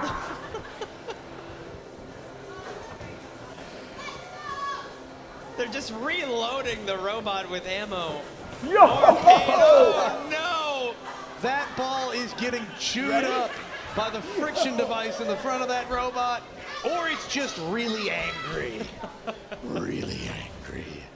15 seconds to go on the clock. Who's gonna take it home? It is anyone's game. We are at 8, 7, 6, 5, 4, 3, 2, 1. Ladies and gentlemen, I don't know who your winner is. I don't know who lost, but I think we can all go home a little happier today.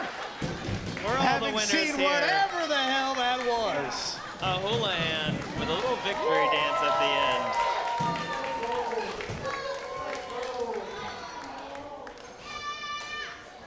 I think are we doing a crowd vote to decide the winner? We are absolutely.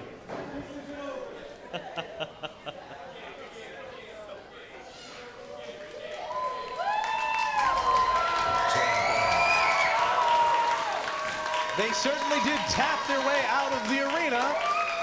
We're going to go now to our cage side camera. You can see Red is absolutely excited. Red on Team Pink going crazy.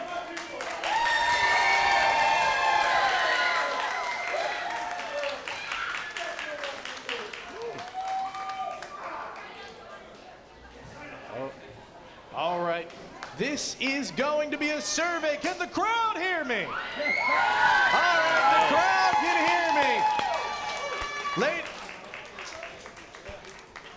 Robot fans, if you think the Pink Dodgers took it home, applaud now. That's pretty good, Adam. That's pretty good. That's a lot of cheering. Ladies and gentlemen, the Blue Dodgers. Oh, that is real close. It's really close. I think we need another round of cheering. I think we do too. Yeah. There was a lot of energy there. But Yeah. one more time, if you really want these pink dodgeball professionals to bring it home, cheer for it now. Let's hear it. Oh, that's real strong. And robot builders, robot spectators, if you think the Blue Dodgers brought it home, cheer Let's hear it now. for Blue. Oh, Adam, I gotta say, from where I'm sitting, that was a pink victory. I think I concur. All right, officially, your victors are the Pink Dodgers. I think Blue is upset. Blue is upset. I can tell from here, Blue is plotting their their revenge. This is not the last time No. we will see the Blue Dodgers. We're going to see them again. They're going to slink back to their cave. They're going to plot for months on end, and we're going to have balls flying around the arena like we've never seen before. And Circuit Houlihan is going to be upgraded too, I would imagine. Oh, yeah. I mean, it's going to be charging its batteries. It's going to be ready, tactically plotting. It's going to be a whole other ballgame. The real winner is Circuit Houlihan. I think the real winner is us. No, it's Circuit Houlihan. He's right, yeah. That robot has been just waiting for a time to turn on its masters. It saw an opportunity. Living the robot dream. I think so. I mean, what more can you aspire to as a robot other than, Blasting destroying humans with humanity? balls. Yeah. It's a win-win. Accomplished. Mission accomplished. Thank you so much for indulging us, robot fans. That was incredible, if I do say so myself. The smiles on the faces, not just of the fans, but of Kyle, of Red, of Sam. It is super endearing.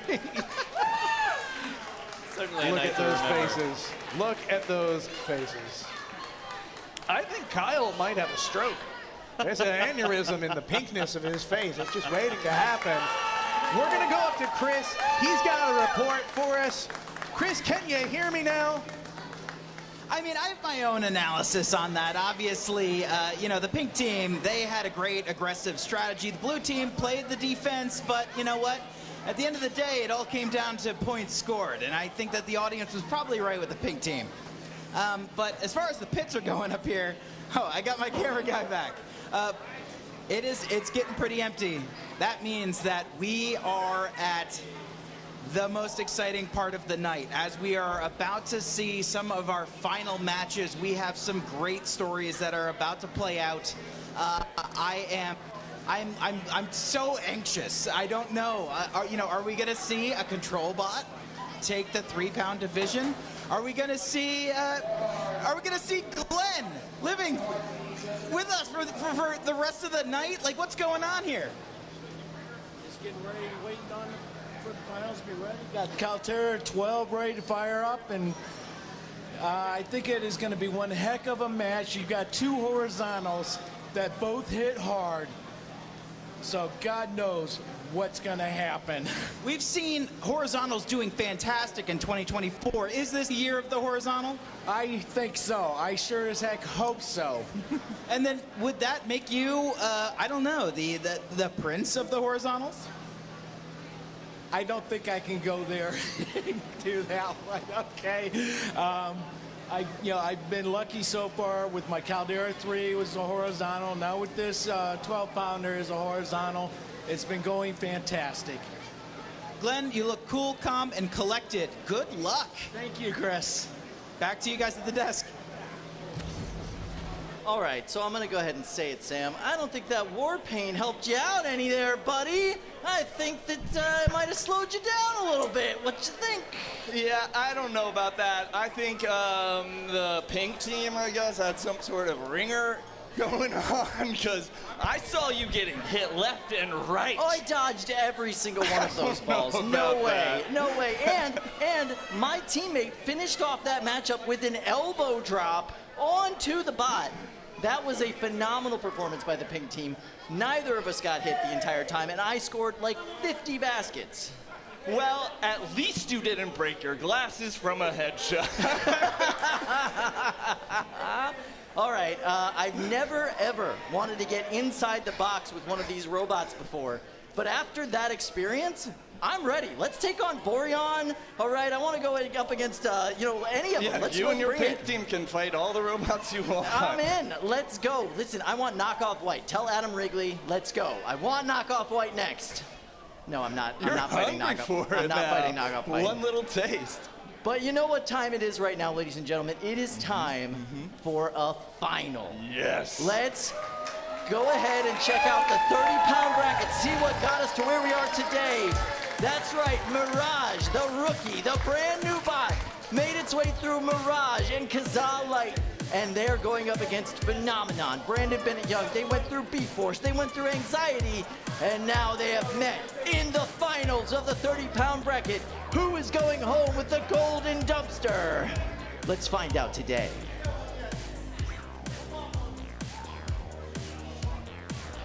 It is starting to feel a little bit like RIT. A little like RIT. All right, let's meet our competitors. Here we go. Coming up first, we've got Mirage. That's right, Mirage. And here he comes, Phenomenon. Brandon Bennett Young, calm, cool, collected, walking out to the box. Matthew Marini with Mirage. He still doesn't know how he got here. He has no idea. He's got a path of dead robots behind him. I think that's some sort of indicator.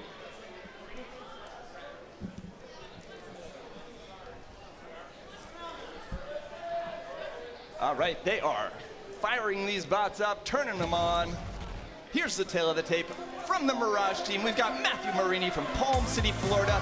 He's a vertical spinner going 4-1 at his one NHRL event.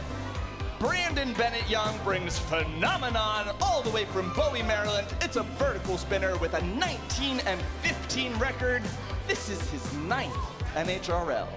Absolutely phenomenal robot. I cannot wait to see Brandon Bennett Young in the finals with Phenomenon. Will he get the first Golden Dumpster for Phenomenon at this event? Let's find out today, but in the meantime, let's go to our friends in the fishbowl.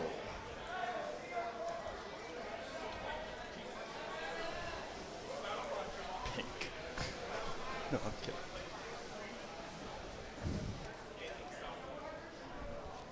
kidding. Cool. Yeah, so quite a matchup here. Phenomenon's been pretty good all day, and of course this is a rematch of earlier in the day when Phenomenon was able to tip them kind of upside down. They did the thing a couple times. Phenomenon took the victory. Will we see a repeat here?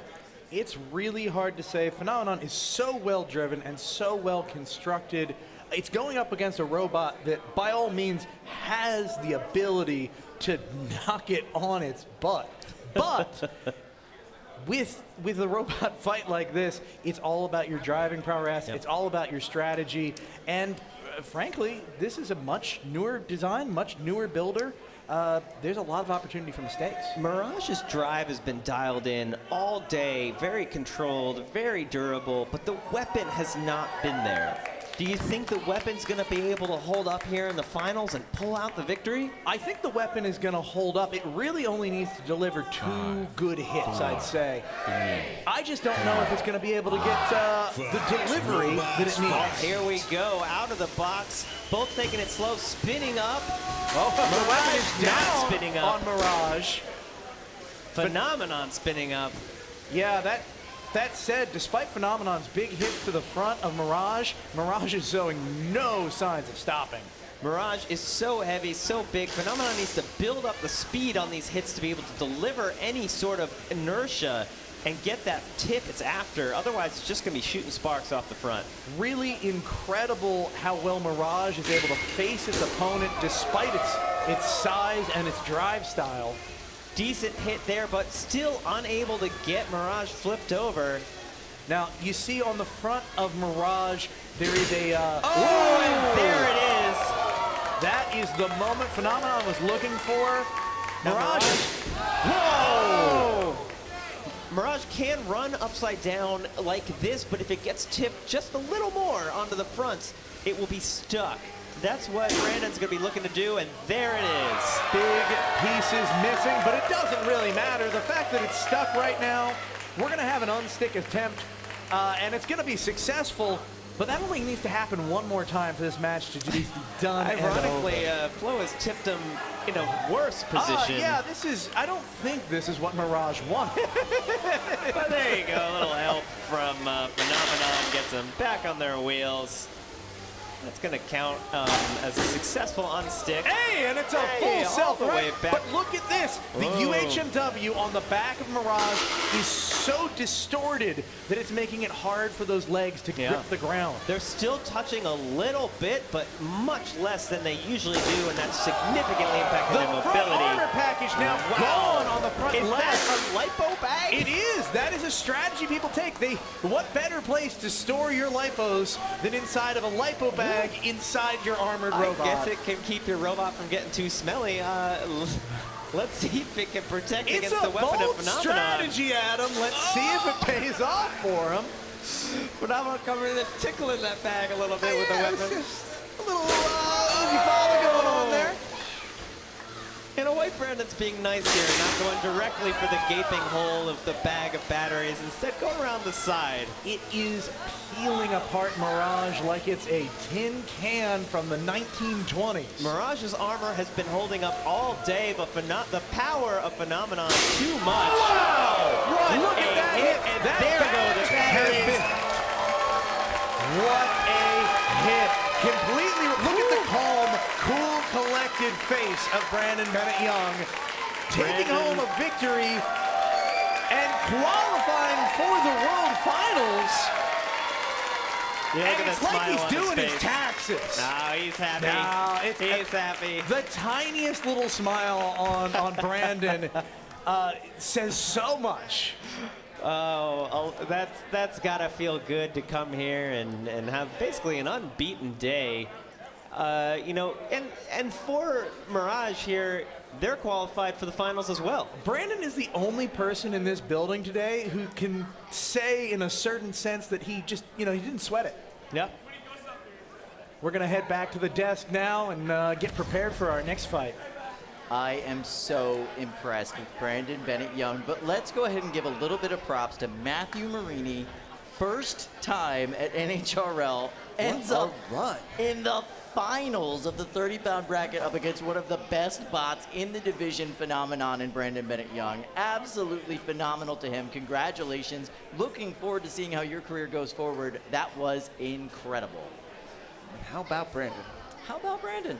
Let's watch a replay right now. Really not much going on for Mirage during this whole fight. Maybe that one exchange right there was their best one. Pretty much everything else went Brandon's way with Phenomenon. He was able to invert Mirage a couple of times and he never quite recovered from it.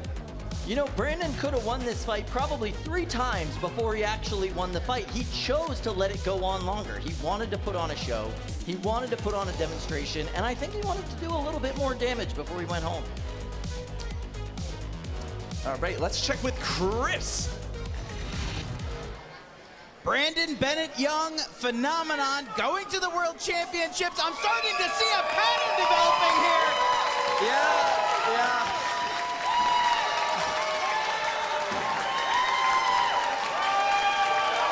Thank you very much. Yeah. Thank you very much. Phenomenon was a big test today. A lot of the ideas from Vorion carried over for it, but I wanted to try out a new hub motor idea. It makes the robot a lot more compact, cleaner, more efficient, and I think it kind of worked. Now, you were showing me just earlier, Phenomenon was in, both of your Phenomenons were in impeccable condition. How did they get this far in the tournament tonight in such great shape?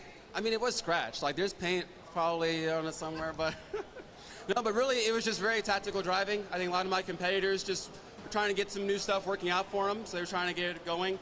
But Phenomenon sort of had the base from Vorion, so as I developed it further, it was just sort of getting the last sort of 5 to 10% out of it, and I think that's the real difference in all its fights. Are you going to be bringing Phenomenon back at any point prior to the World Championships? In theory, I might come around October, but we'll see. There's other robots I still want to try out. It kind of depends on how much money I have left. It's a lot expensive to do all this kind of stuff, but man, is it cool. I'm sure we can help out a little bit, but back to you guys at the desk for now. All right, I'm going to go ahead and say it. I want to etch into this golden dumpster. I think it kind of worked, Brandon Bennett Young. That was incredible. So good. This seemed easy for Brandon today. I made some improvements on the bot, and I think it kind of worked. Yeah, I think it did, Brandon. I think it worked just fine. So there is actually only one thing left to do in the 30-pound bracket, and that is to award our dear friend, Brandon Bennett Young, with a golden dumpster. Let's go to a trophy presentation with Chris. That's my line, Kyle. One thing left to do, Brandon. Congratulations, hold it high.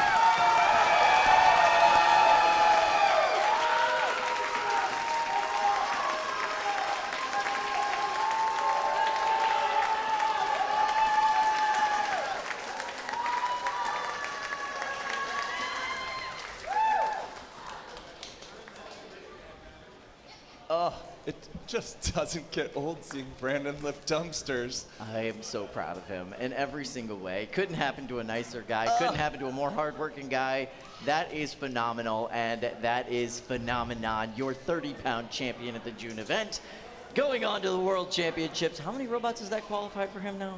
He's got Boreon in for sure. Yeah. Phenomenon is 2. I don't think he made it in with any of his other 30s. No. Demigorgon, maybe? No, he hasn't brought that one yet. No, I think it's but just I'm 2. really excited, man. We're so excited to see Brandon coming in with multiple robots for the World Championships this year.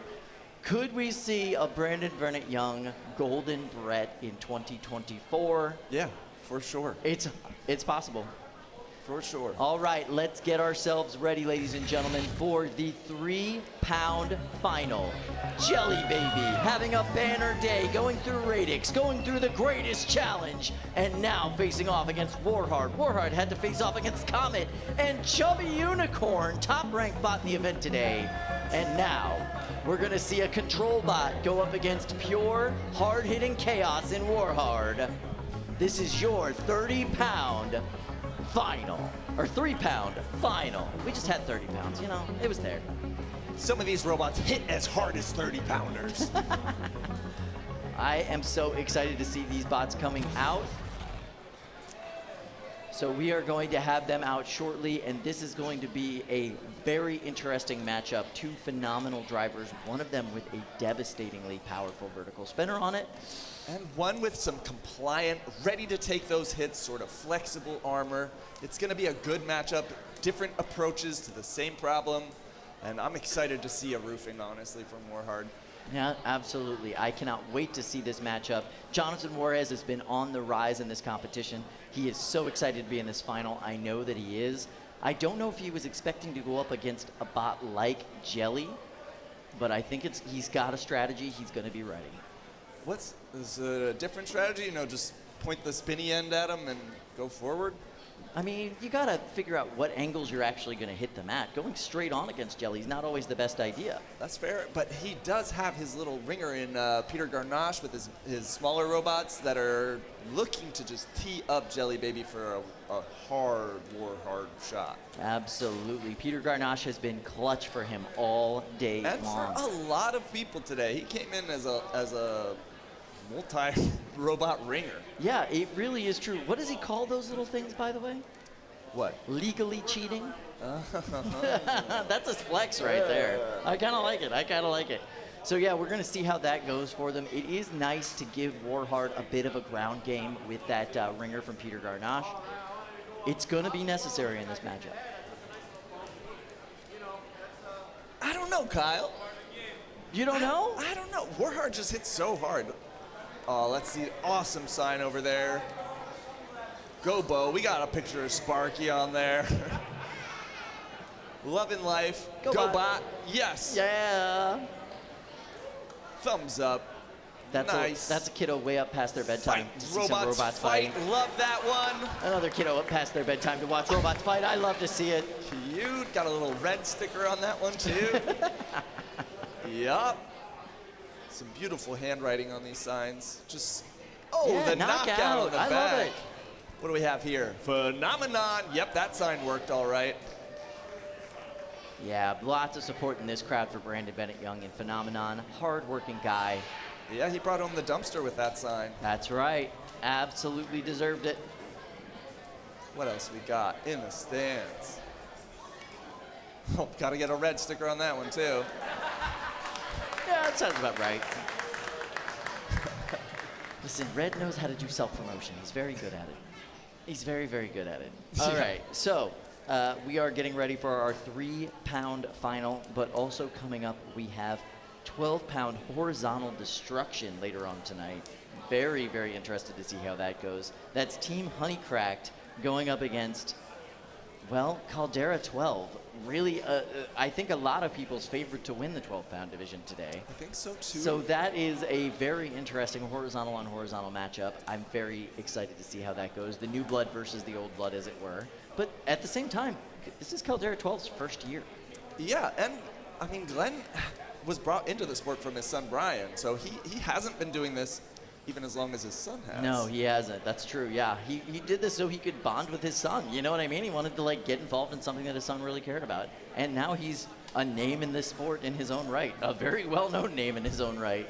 Yeah, and with good reason. Caldera 12 is an extension of the Caldera line, a very successful 3-pound robot with the same exact design, that horizontal spinner.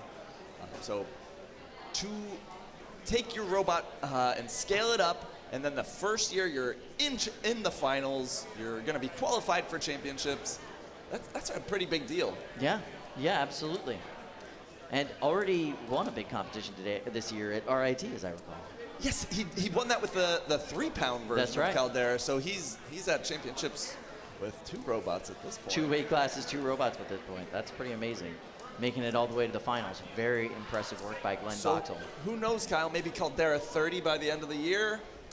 That's probably next year, you know? All right, well, Glenn, something to start planning for?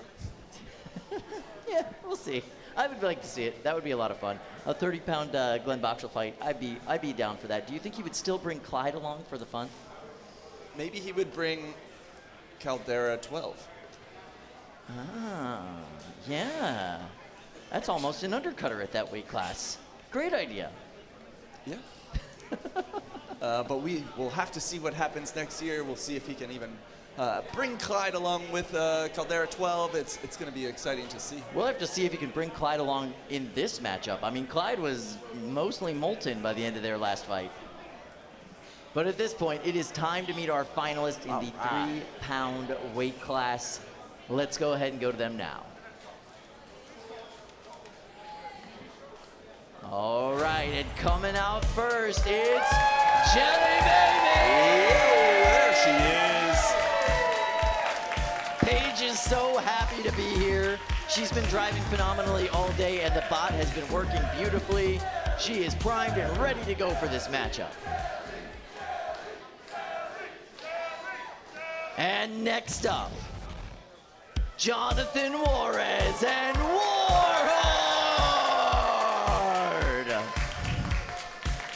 Such enthusiasm as he saunters out to the box, tosses the bot in. Here we go. It's time to turn these guys on. All right, let's check out the tail of the tape for these 2 robots. We've got Jelly Baby with Paige Clayfield from Aberdeen, Maryland. She's got a lifter and a 12-and-run record with 2 knockouts. Jonathan Juarez from Houston, Texas. He's got a vertical spinner, 31-and-18 record with, that's right, 20 career knockouts. Absolutely amazing robot on the rise in this competition. Will he bring home his first Golden Dumpster today? Let's go to our friends in the fishbowl to call this final fight. Wow, have both these robots been on their game today, but only one can take it home. Control Bot versus Spinner. What are you thinking? I think this Control Bot in the form of Jelly Baby has shown time and time again that it can stare down a really intense and destructive robot and toy with it throughout the entire match. I think they stand a really good chance here, especially with the particular geometry that we see in WarHard. Vertical spinner, horizontal spinner. No one's been able to get a grip on Jelly Baby's soft chassis. Will WarHard be able to break that streak? Now, they do have that second half of the WarHard multi with that little wedge fingers. Will that be the difference here? It's been the difference in so many of their fights today. I absolutely think that is going to be the make or break for WarHard. If they want a way to win this match, it is going to be through careful and effective use of the smaller part of their robot. Well, either way, I think we're in for a great fight. I have been looking forward to this one. Away we go. Jelly Baby immediately getting caught up by the smaller half of WarHard. That is a trap they need to be very careful of. And a couple pops there from WarHard as Jelly Baby drives them straight into the wall. This is a really entertaining development. Jelly Baby is able to... Whoa! Now that's a big hit on Jelly Baby. That may be the most effective hit we've seen all day on Jelly Baby. Jelly Baby seems to be a little bit on their heels here, unable to deal with the 2 robots they're fighting against. That is a backwards pin if I've ever seen one. Very effective. They are holding that. It is certainly a bit of luck involved, but they are going to take it. A pin is a pin. They'll get free here any moment. Oh, is the drive down on Jelly Baby? The Jelly Baby flop. Well, so this is entertaining. Technically speaking, it can make its way across the arena using its weapon. That does count as movement. It will not be counted out as long as it can continue to do that. But it is darn near impossible to win a match in a condition like that. It came back to life there for a second. I saw it driving. We saw some issues earlier at the end of a fight where Jelly Baby stopped moving. Yeah, this is a very good point. Maybe there's a wire loose. Maybe the switch is intermittent. It's hard to say. Seems to be a little intermittent. I saw full control. I saw half control, and now we're back to no control. But WarHard is having their way right now. You say that, but it is very hard for WarHard to get a bite. It hasn't still. There it is. A wheel. That wheel is gone. And that does not look like movement right now. No, they are pinned against the wall. They are not counted out by any means. No. But you can't get counted out if your opponent keeps hitting you, and WarHard is not giving them the time to be counted out. This is a relentless assault from WarHard. They're taking every advantage they're given. Jelly Baby just trying to make it to the bell here. I'm not dead yet, they say as they keep the flipper going. They're strong, come back and I'll bite your kneecap vibes. WarHard sending their own mini flying. Such aggression. Sure, why not? Let me through, I need to hit. Remember, both these robots have their unstick left as well. WarHard almost needed to use it. Yeah. This is wonderful. This brings such joy to my heart. Come at me. Oh! This fight isn't over. I didn't hear no bell. It seems like we're going to make it to the end We here. are. What spirit in Jelly Baby today. This will be going to a judge's decision. Not a very difficult one, I don't think. No, but that robot took no quarter. It has fought tooth and nail to a judge's decision in the finals. This is an incredible match. The crowd saluting both teams here, putting on a heck of a final. WarHard most likely going to take that one, but Jelly Baby stays till the end, keeps moving. It's the kind of thing where even if it does end up a loss, and let's be honest, it will, it still brings so much joy that it almost feels worth it not to win. Look at the smiles. How many people walk away from being dismantled like that? You know what's so crazy with just to me? That kind of grit. Yeah, it lost a wheel, but the chassis basically looked unscathed. Yeah, very little done in terms of substantive damage. That's okay. Let's go to the desk, hear their thoughts on it, and bring us home. Okay, I absolutely feel the joy coming off of Paige Clayfield after that fight. So proud of her performance in that matchup. Absolutely. And I'm sorry, but flopping your way to the end of a World Championship matchup, that was incredible. You would think the finals would be so stressful and you're really focused, but she's still having fun out there. And the replays show Jonathan and WarHard having some fun as well. His weapon was working properly. He was getting some hits in left and right. Now let's give a ton of credit to our dear friend Peter Garnache for his contributions to this fight. I mean, he came in clutch so often. A lot of holding them in the perfect position for Jonathan to come in and get these massive hits. The biggest hits we've seen on Jelly Baby all day long. Jonathan, of course, after taking that first wheel off, went focusing on that second wheel throughout the rest of the match, really trying to rip that one off too, and he wasn't able to get it. Nope. That went the full 3 minutes and does have to go to a judge's decision. Absolutely phenomenal performance from both competitors. I am so glad that went the full 3 minutes. And congratulations to both of them. Let's go to Chris right now. Yes, I'm here with the entire family for the Beetleweight division. As we wait for this judge's decision to come in, Paige, let me start with you. Jelly Baby. First of all, I saw a little data point earlier. This is a control bot with 7 knockouts. How do you do something like that? 7? Isn't that the craziest thing? I thought it was 4.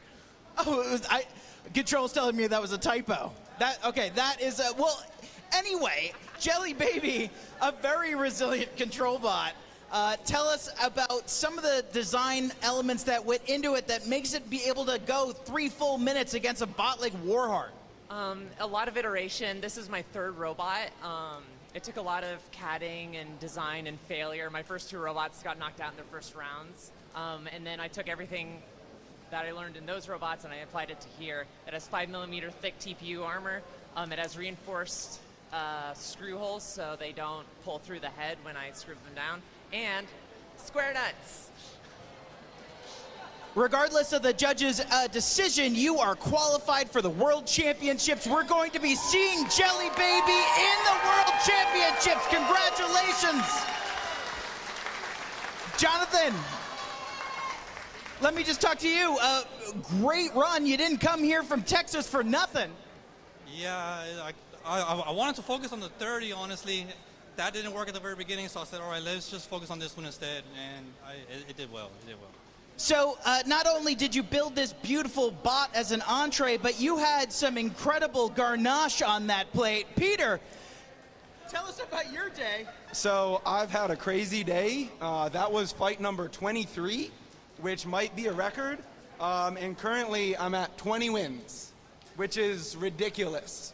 Mini bots are overpowered, and I really hope we see a 2025 with 0 mini bots. Ooh. Hot takes from Peter Garnache. Back to you guys at the desk while we wait for this judge's decision. Leave that to Peter Garnache to design a mini-bot so overpowered that he wants mini-bots to be banned. I absolutely love that about him. He's got a company that sells robot parts and robots. You'd think he'd maybe, I don't know, try and market something like that. Well, he's got this year to sell them, so we'll see how that goes for him. And you know what? After a performance like that, I hope he sells at least 150. But he might sell 20 out of 23. Oh, yeah, that's true. 20 out of 23. Yeah. Wow, what a record for the day. That's insane. That's such a good You come up to Texas from Texas to help your friends out, and that's your day? That's a crazy day. He had more fights than anyone else here today. Absolutely, and well-deserved on than his anyone part. else today. But let's not take anything away from Jonathan Juarez. He has a hard-hitting, powerful bot that's been on the rise all year, with or without Peter Garnache, and that thing took it home today. Our judge's decision is in.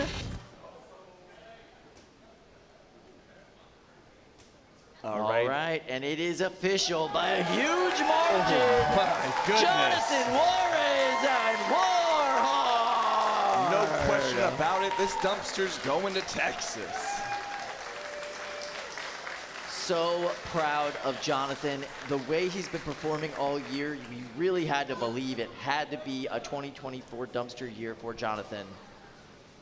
So, Jonathan, we're going to see you in the World Championships. Will we see you before then? I plan on coming to the next one with just a 30, and hopefully that thing works. Well, jet lag aside, you came here, you went on a tear. Congratulations, our 3-pound champion today. You've definitely earned the dumpster. We'll give that to you in just a second, but congratulations. And Peter, incredible mini-bot driving today. Thank you so much. All right, pretty cool for that team.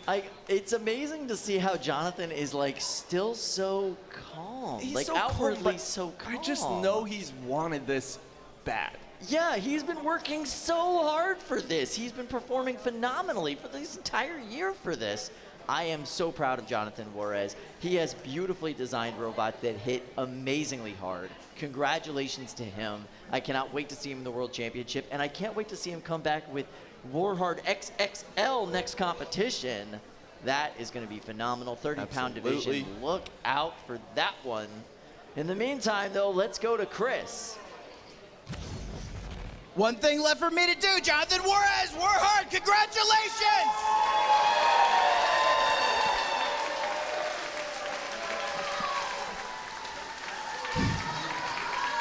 Well earned. Peter is, he's taking this whole thing sitting down. I love that about Peter Garnache. He's such a tall man. He has to get down on the level of the bots to really focus on that mini-bot driving. But in the meantime, ladies and gentlemen, there is one last dumpster to give out. This is your 12-pound bracket. How did we get here?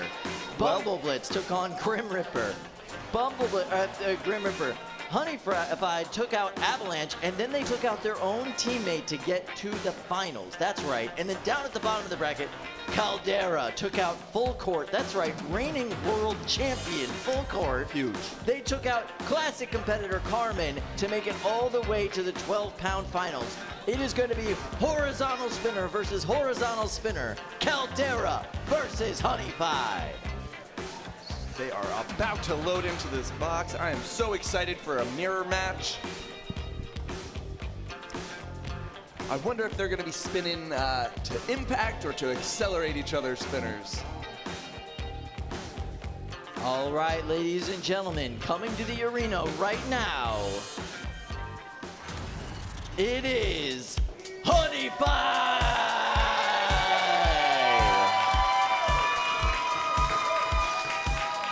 This is Dominic Mussolino's debut at NHRL with this amazing robot, and he has made it all the way to the finals. And his opponent, Glenn Boxel, Caldera 12. And standing on his own 2 feet. Yeah, no Clyde, no Clyde. No Clyde, no Minibot, just Glenn, and one powerful weapon. Let's check out this tale of the tape. Okay, from the Honey-fied team, we've got Dominic Mussolino, Lexington Park, Maryland. He's brought his horizontal spinner with a 5-0 record, rocking 2 KOs. Caldera brought to us by Glenn Boxel from Marlborough, Massachusetts. He's got a horizontal spinner with an 11-4 record and a mean 8 KOs. That's more knockouts than Dominic has fights here at NHRL. All right, let's go to our friends in the fishbowl to call this 12-pound final. Thank you so much, Kyle. We are both thrilled over here, Adam and I. We have a great match ahead of us and an exciting way to top off a great day of robot fighting. Honeycraft coming out here and kind of using the semifinal to pick the better of their 2 designs, you know. It's sort of an evolution, a best design win. So we've got the horizontal paired with the cam lifter here going against Caldera. Caldera 12 lost. They had a smaller robot earlier today. It's not here anymore. Yeah. Interesting, because very few robots will get to this point with the option to run a minibot or not. And a lot of them are obligated to do so if they choose to do so originally. So, interesting fact that they were able to do that. These 2 robots are mechanically, at least the larger parts, are mechanically very similar. It's all going to come down to the details and that extra multi-bot action. They've been fighting so well as a team all day. Will they be able to cap off a perfect day and a perfect record for Honey-fied? Caldera 12 is going to try and stop them. Some glancing blows. This is where skill really takes over in a cam lifter robot. Honey-fied, that cam lifter works. Honey-fied's cam lifter seems to have lost a side of drive very quickly in this fight. Yes, now I'm not hearing a lot of spinning in there. And that sounds the quiet spinning sound of Honey-fied as Caldera 12 has stopped. Yeah, this is absolutely Honey-fied's fight to win or lose now. It all lies in their hands. Can they maintain durability for the rest of this fight? Keep spinning. It's an interesting, task as a driver here. You want to show aggression, you want to be aggressive, you want to damage the opponent, but you don't want to break yourself. Yeah, it only takes one bad hit on your opponent to break yourself and put you right in their shoes. If Honey-fied goes too hard and breaks their own weapon here, they're going to go into a judge's decision on the back foot as opposed to going in ahead. Those 2 were linked together for a moment. That's an incredibly dangerous place to be. Sharp edge of Caldera 12 right up against the belt of Honey-fied. They could have accidentally sheared their belt against that tooth if they weren't careful, but able to get out. Adam, look, yes! Little 1-2 punch with the slightly disabled cam lifter on Honey-fied. Still coming in clutch. Caldera having serious drive issues now on its right side. You can see a little slash there. I think the weapon of Honey-fied got through the armor and hit that wheel. And Honey-fied is not letting up. They're not afraid to hit them, break themselves. They're going full bore with a minute left in this final. Caldera 12, just hoping something breaks on Honey-fied here. That is really their only chance, and it would need to be something big to compensate for all of these big hits. I think even if the Honey-fied's weapon went down. I love a mostly disabled robot like sliding back into the match. The cam lifters still work. They still lift and they still release as Honey-fied comes in for the hit. And this is, of course, saving the larger robot, saving Honey-fied's spinner. These impacts still showing control, buying them time. There's the release. 20 seconds left in this fight, and I think Honey-fied is starting to feel it. Really wonderful work from Team Honey-fied, or Team Honey-cracked, I should say. With 10 seconds left, we are going to make it to a judge's decision here, but I don't think Caldera 12 has done enough. They've just been beaten up. They're going to be happy to make the bell. Honey-cracked is very happy. Justifiably thrilled. That is as close to a sure thing as you're going to get when both robots are still operating at the end of your match. We are going to go to a judge's decision in just a minute, but again, I think it's a foregone conclusion. From us here in the commentary box, this has been great. What a great, final. A tremendous day of competition, amazing fights all day long, and it seems like Honey-cracked is going to cap a perfect day with their robot Honey-fied here, most likely going to 6-0 and taking home that dumpster. Absolutely incredible. Very special for them. It's been very special for us. We're going to head back to the desk and just hear a little bit more. Just amazing. Wow. Oh, that makes me feel so good, Kyle. I'm so proud of the Honey-cracked team and Honey-fied. Dominic Mussolino, first event here at NHRL, undefeated, and walking away, most likely, obviously it hasn't been called yet, with a golden dumpster after a phenomenal final fight performance. That was incredible. Just so proud of that team to see them grow so much, and now they're bringing home dumpsters. With a rookie bot, they're bringing home a dumpster. Let's check these replays. Let's watch this replay. Let's feel good again. Boom, nice shot onto the side there. Yeah, it seemed like the cam lifter was gonna not be much of an issue in this fight when it went down on half of its drive side so early, but they were still managing to get those lifts right there. Yeah, like a zombie coming up from the grave, just grabbing onto them and lifting them up twice, right in a row. Just beautiful pins in the middle of the arena. Absolutely incredible performance. Once the weapon went down on Caldera, there was very little they could do in that matchup. Absolutely amazing. Just so awesome. Really, truly amazing. I'm so pleased with the All right, ladies and gentlemen, we have an announcement. So to avoid a judge's decision, Glenn Boxall tapped out after the bell rang. That means officially your winner, Dominic Mussolino, Honey-fied. Oh yeah. Dominic, you hear it. This is a bot that kind of came out of nowhere. It's new. You tore through the competition today. This thing is a heavy hitter. Yeah. It was kind of designed similar to the 3-pound hive smashing that I used to compete with last year and a couple years before that as well. So kind of scaling it up a little bit and aimed a little bit more for, well, just kind of doing just like that. So not only taking a dumpster here tonight, but also qualified for the World Championships on the bot's first day out. tell me, what are you going to be doing to prepare yourself for the World Championships? Making sure everything works properly, having a bunch of spares, because that might come in handy, and just fine-tuning everything. Yeah, a lot more spares. Absolutely great performance from Honey-fied. Great driving today. Honeycracked, an incredible team. What a spirited team. I love you guys. Back to you guys at the desk. Wow. Bringing home the gold for Team Honeycrack, Dominic Mussolino. Absolutely amazing performance today with Honey-fied.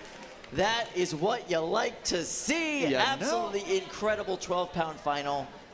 That was amazing. Ladies and gentlemen, it's time. Oh, yeah? Let's do it. Let's give out our last Golden Dumpster of the day, shall we? Yeah, yeah. All right, Chris, what do you got for us, buddy? Oh, sorry, we have to stall a little bit. Well, I'll tell you, it's a great day for Maryland fighting robots. I'll tell you that much. Big ups to the Maryland teams. Love y'all. Yes, absolutely. Yellow and black all day long. Maryland and Team Honeycracked. Absolutely amazing performance. Chris, over to you, buddy. One thing left for me to do. Congratulations on your 12-pound dumpster. You guys have earned it.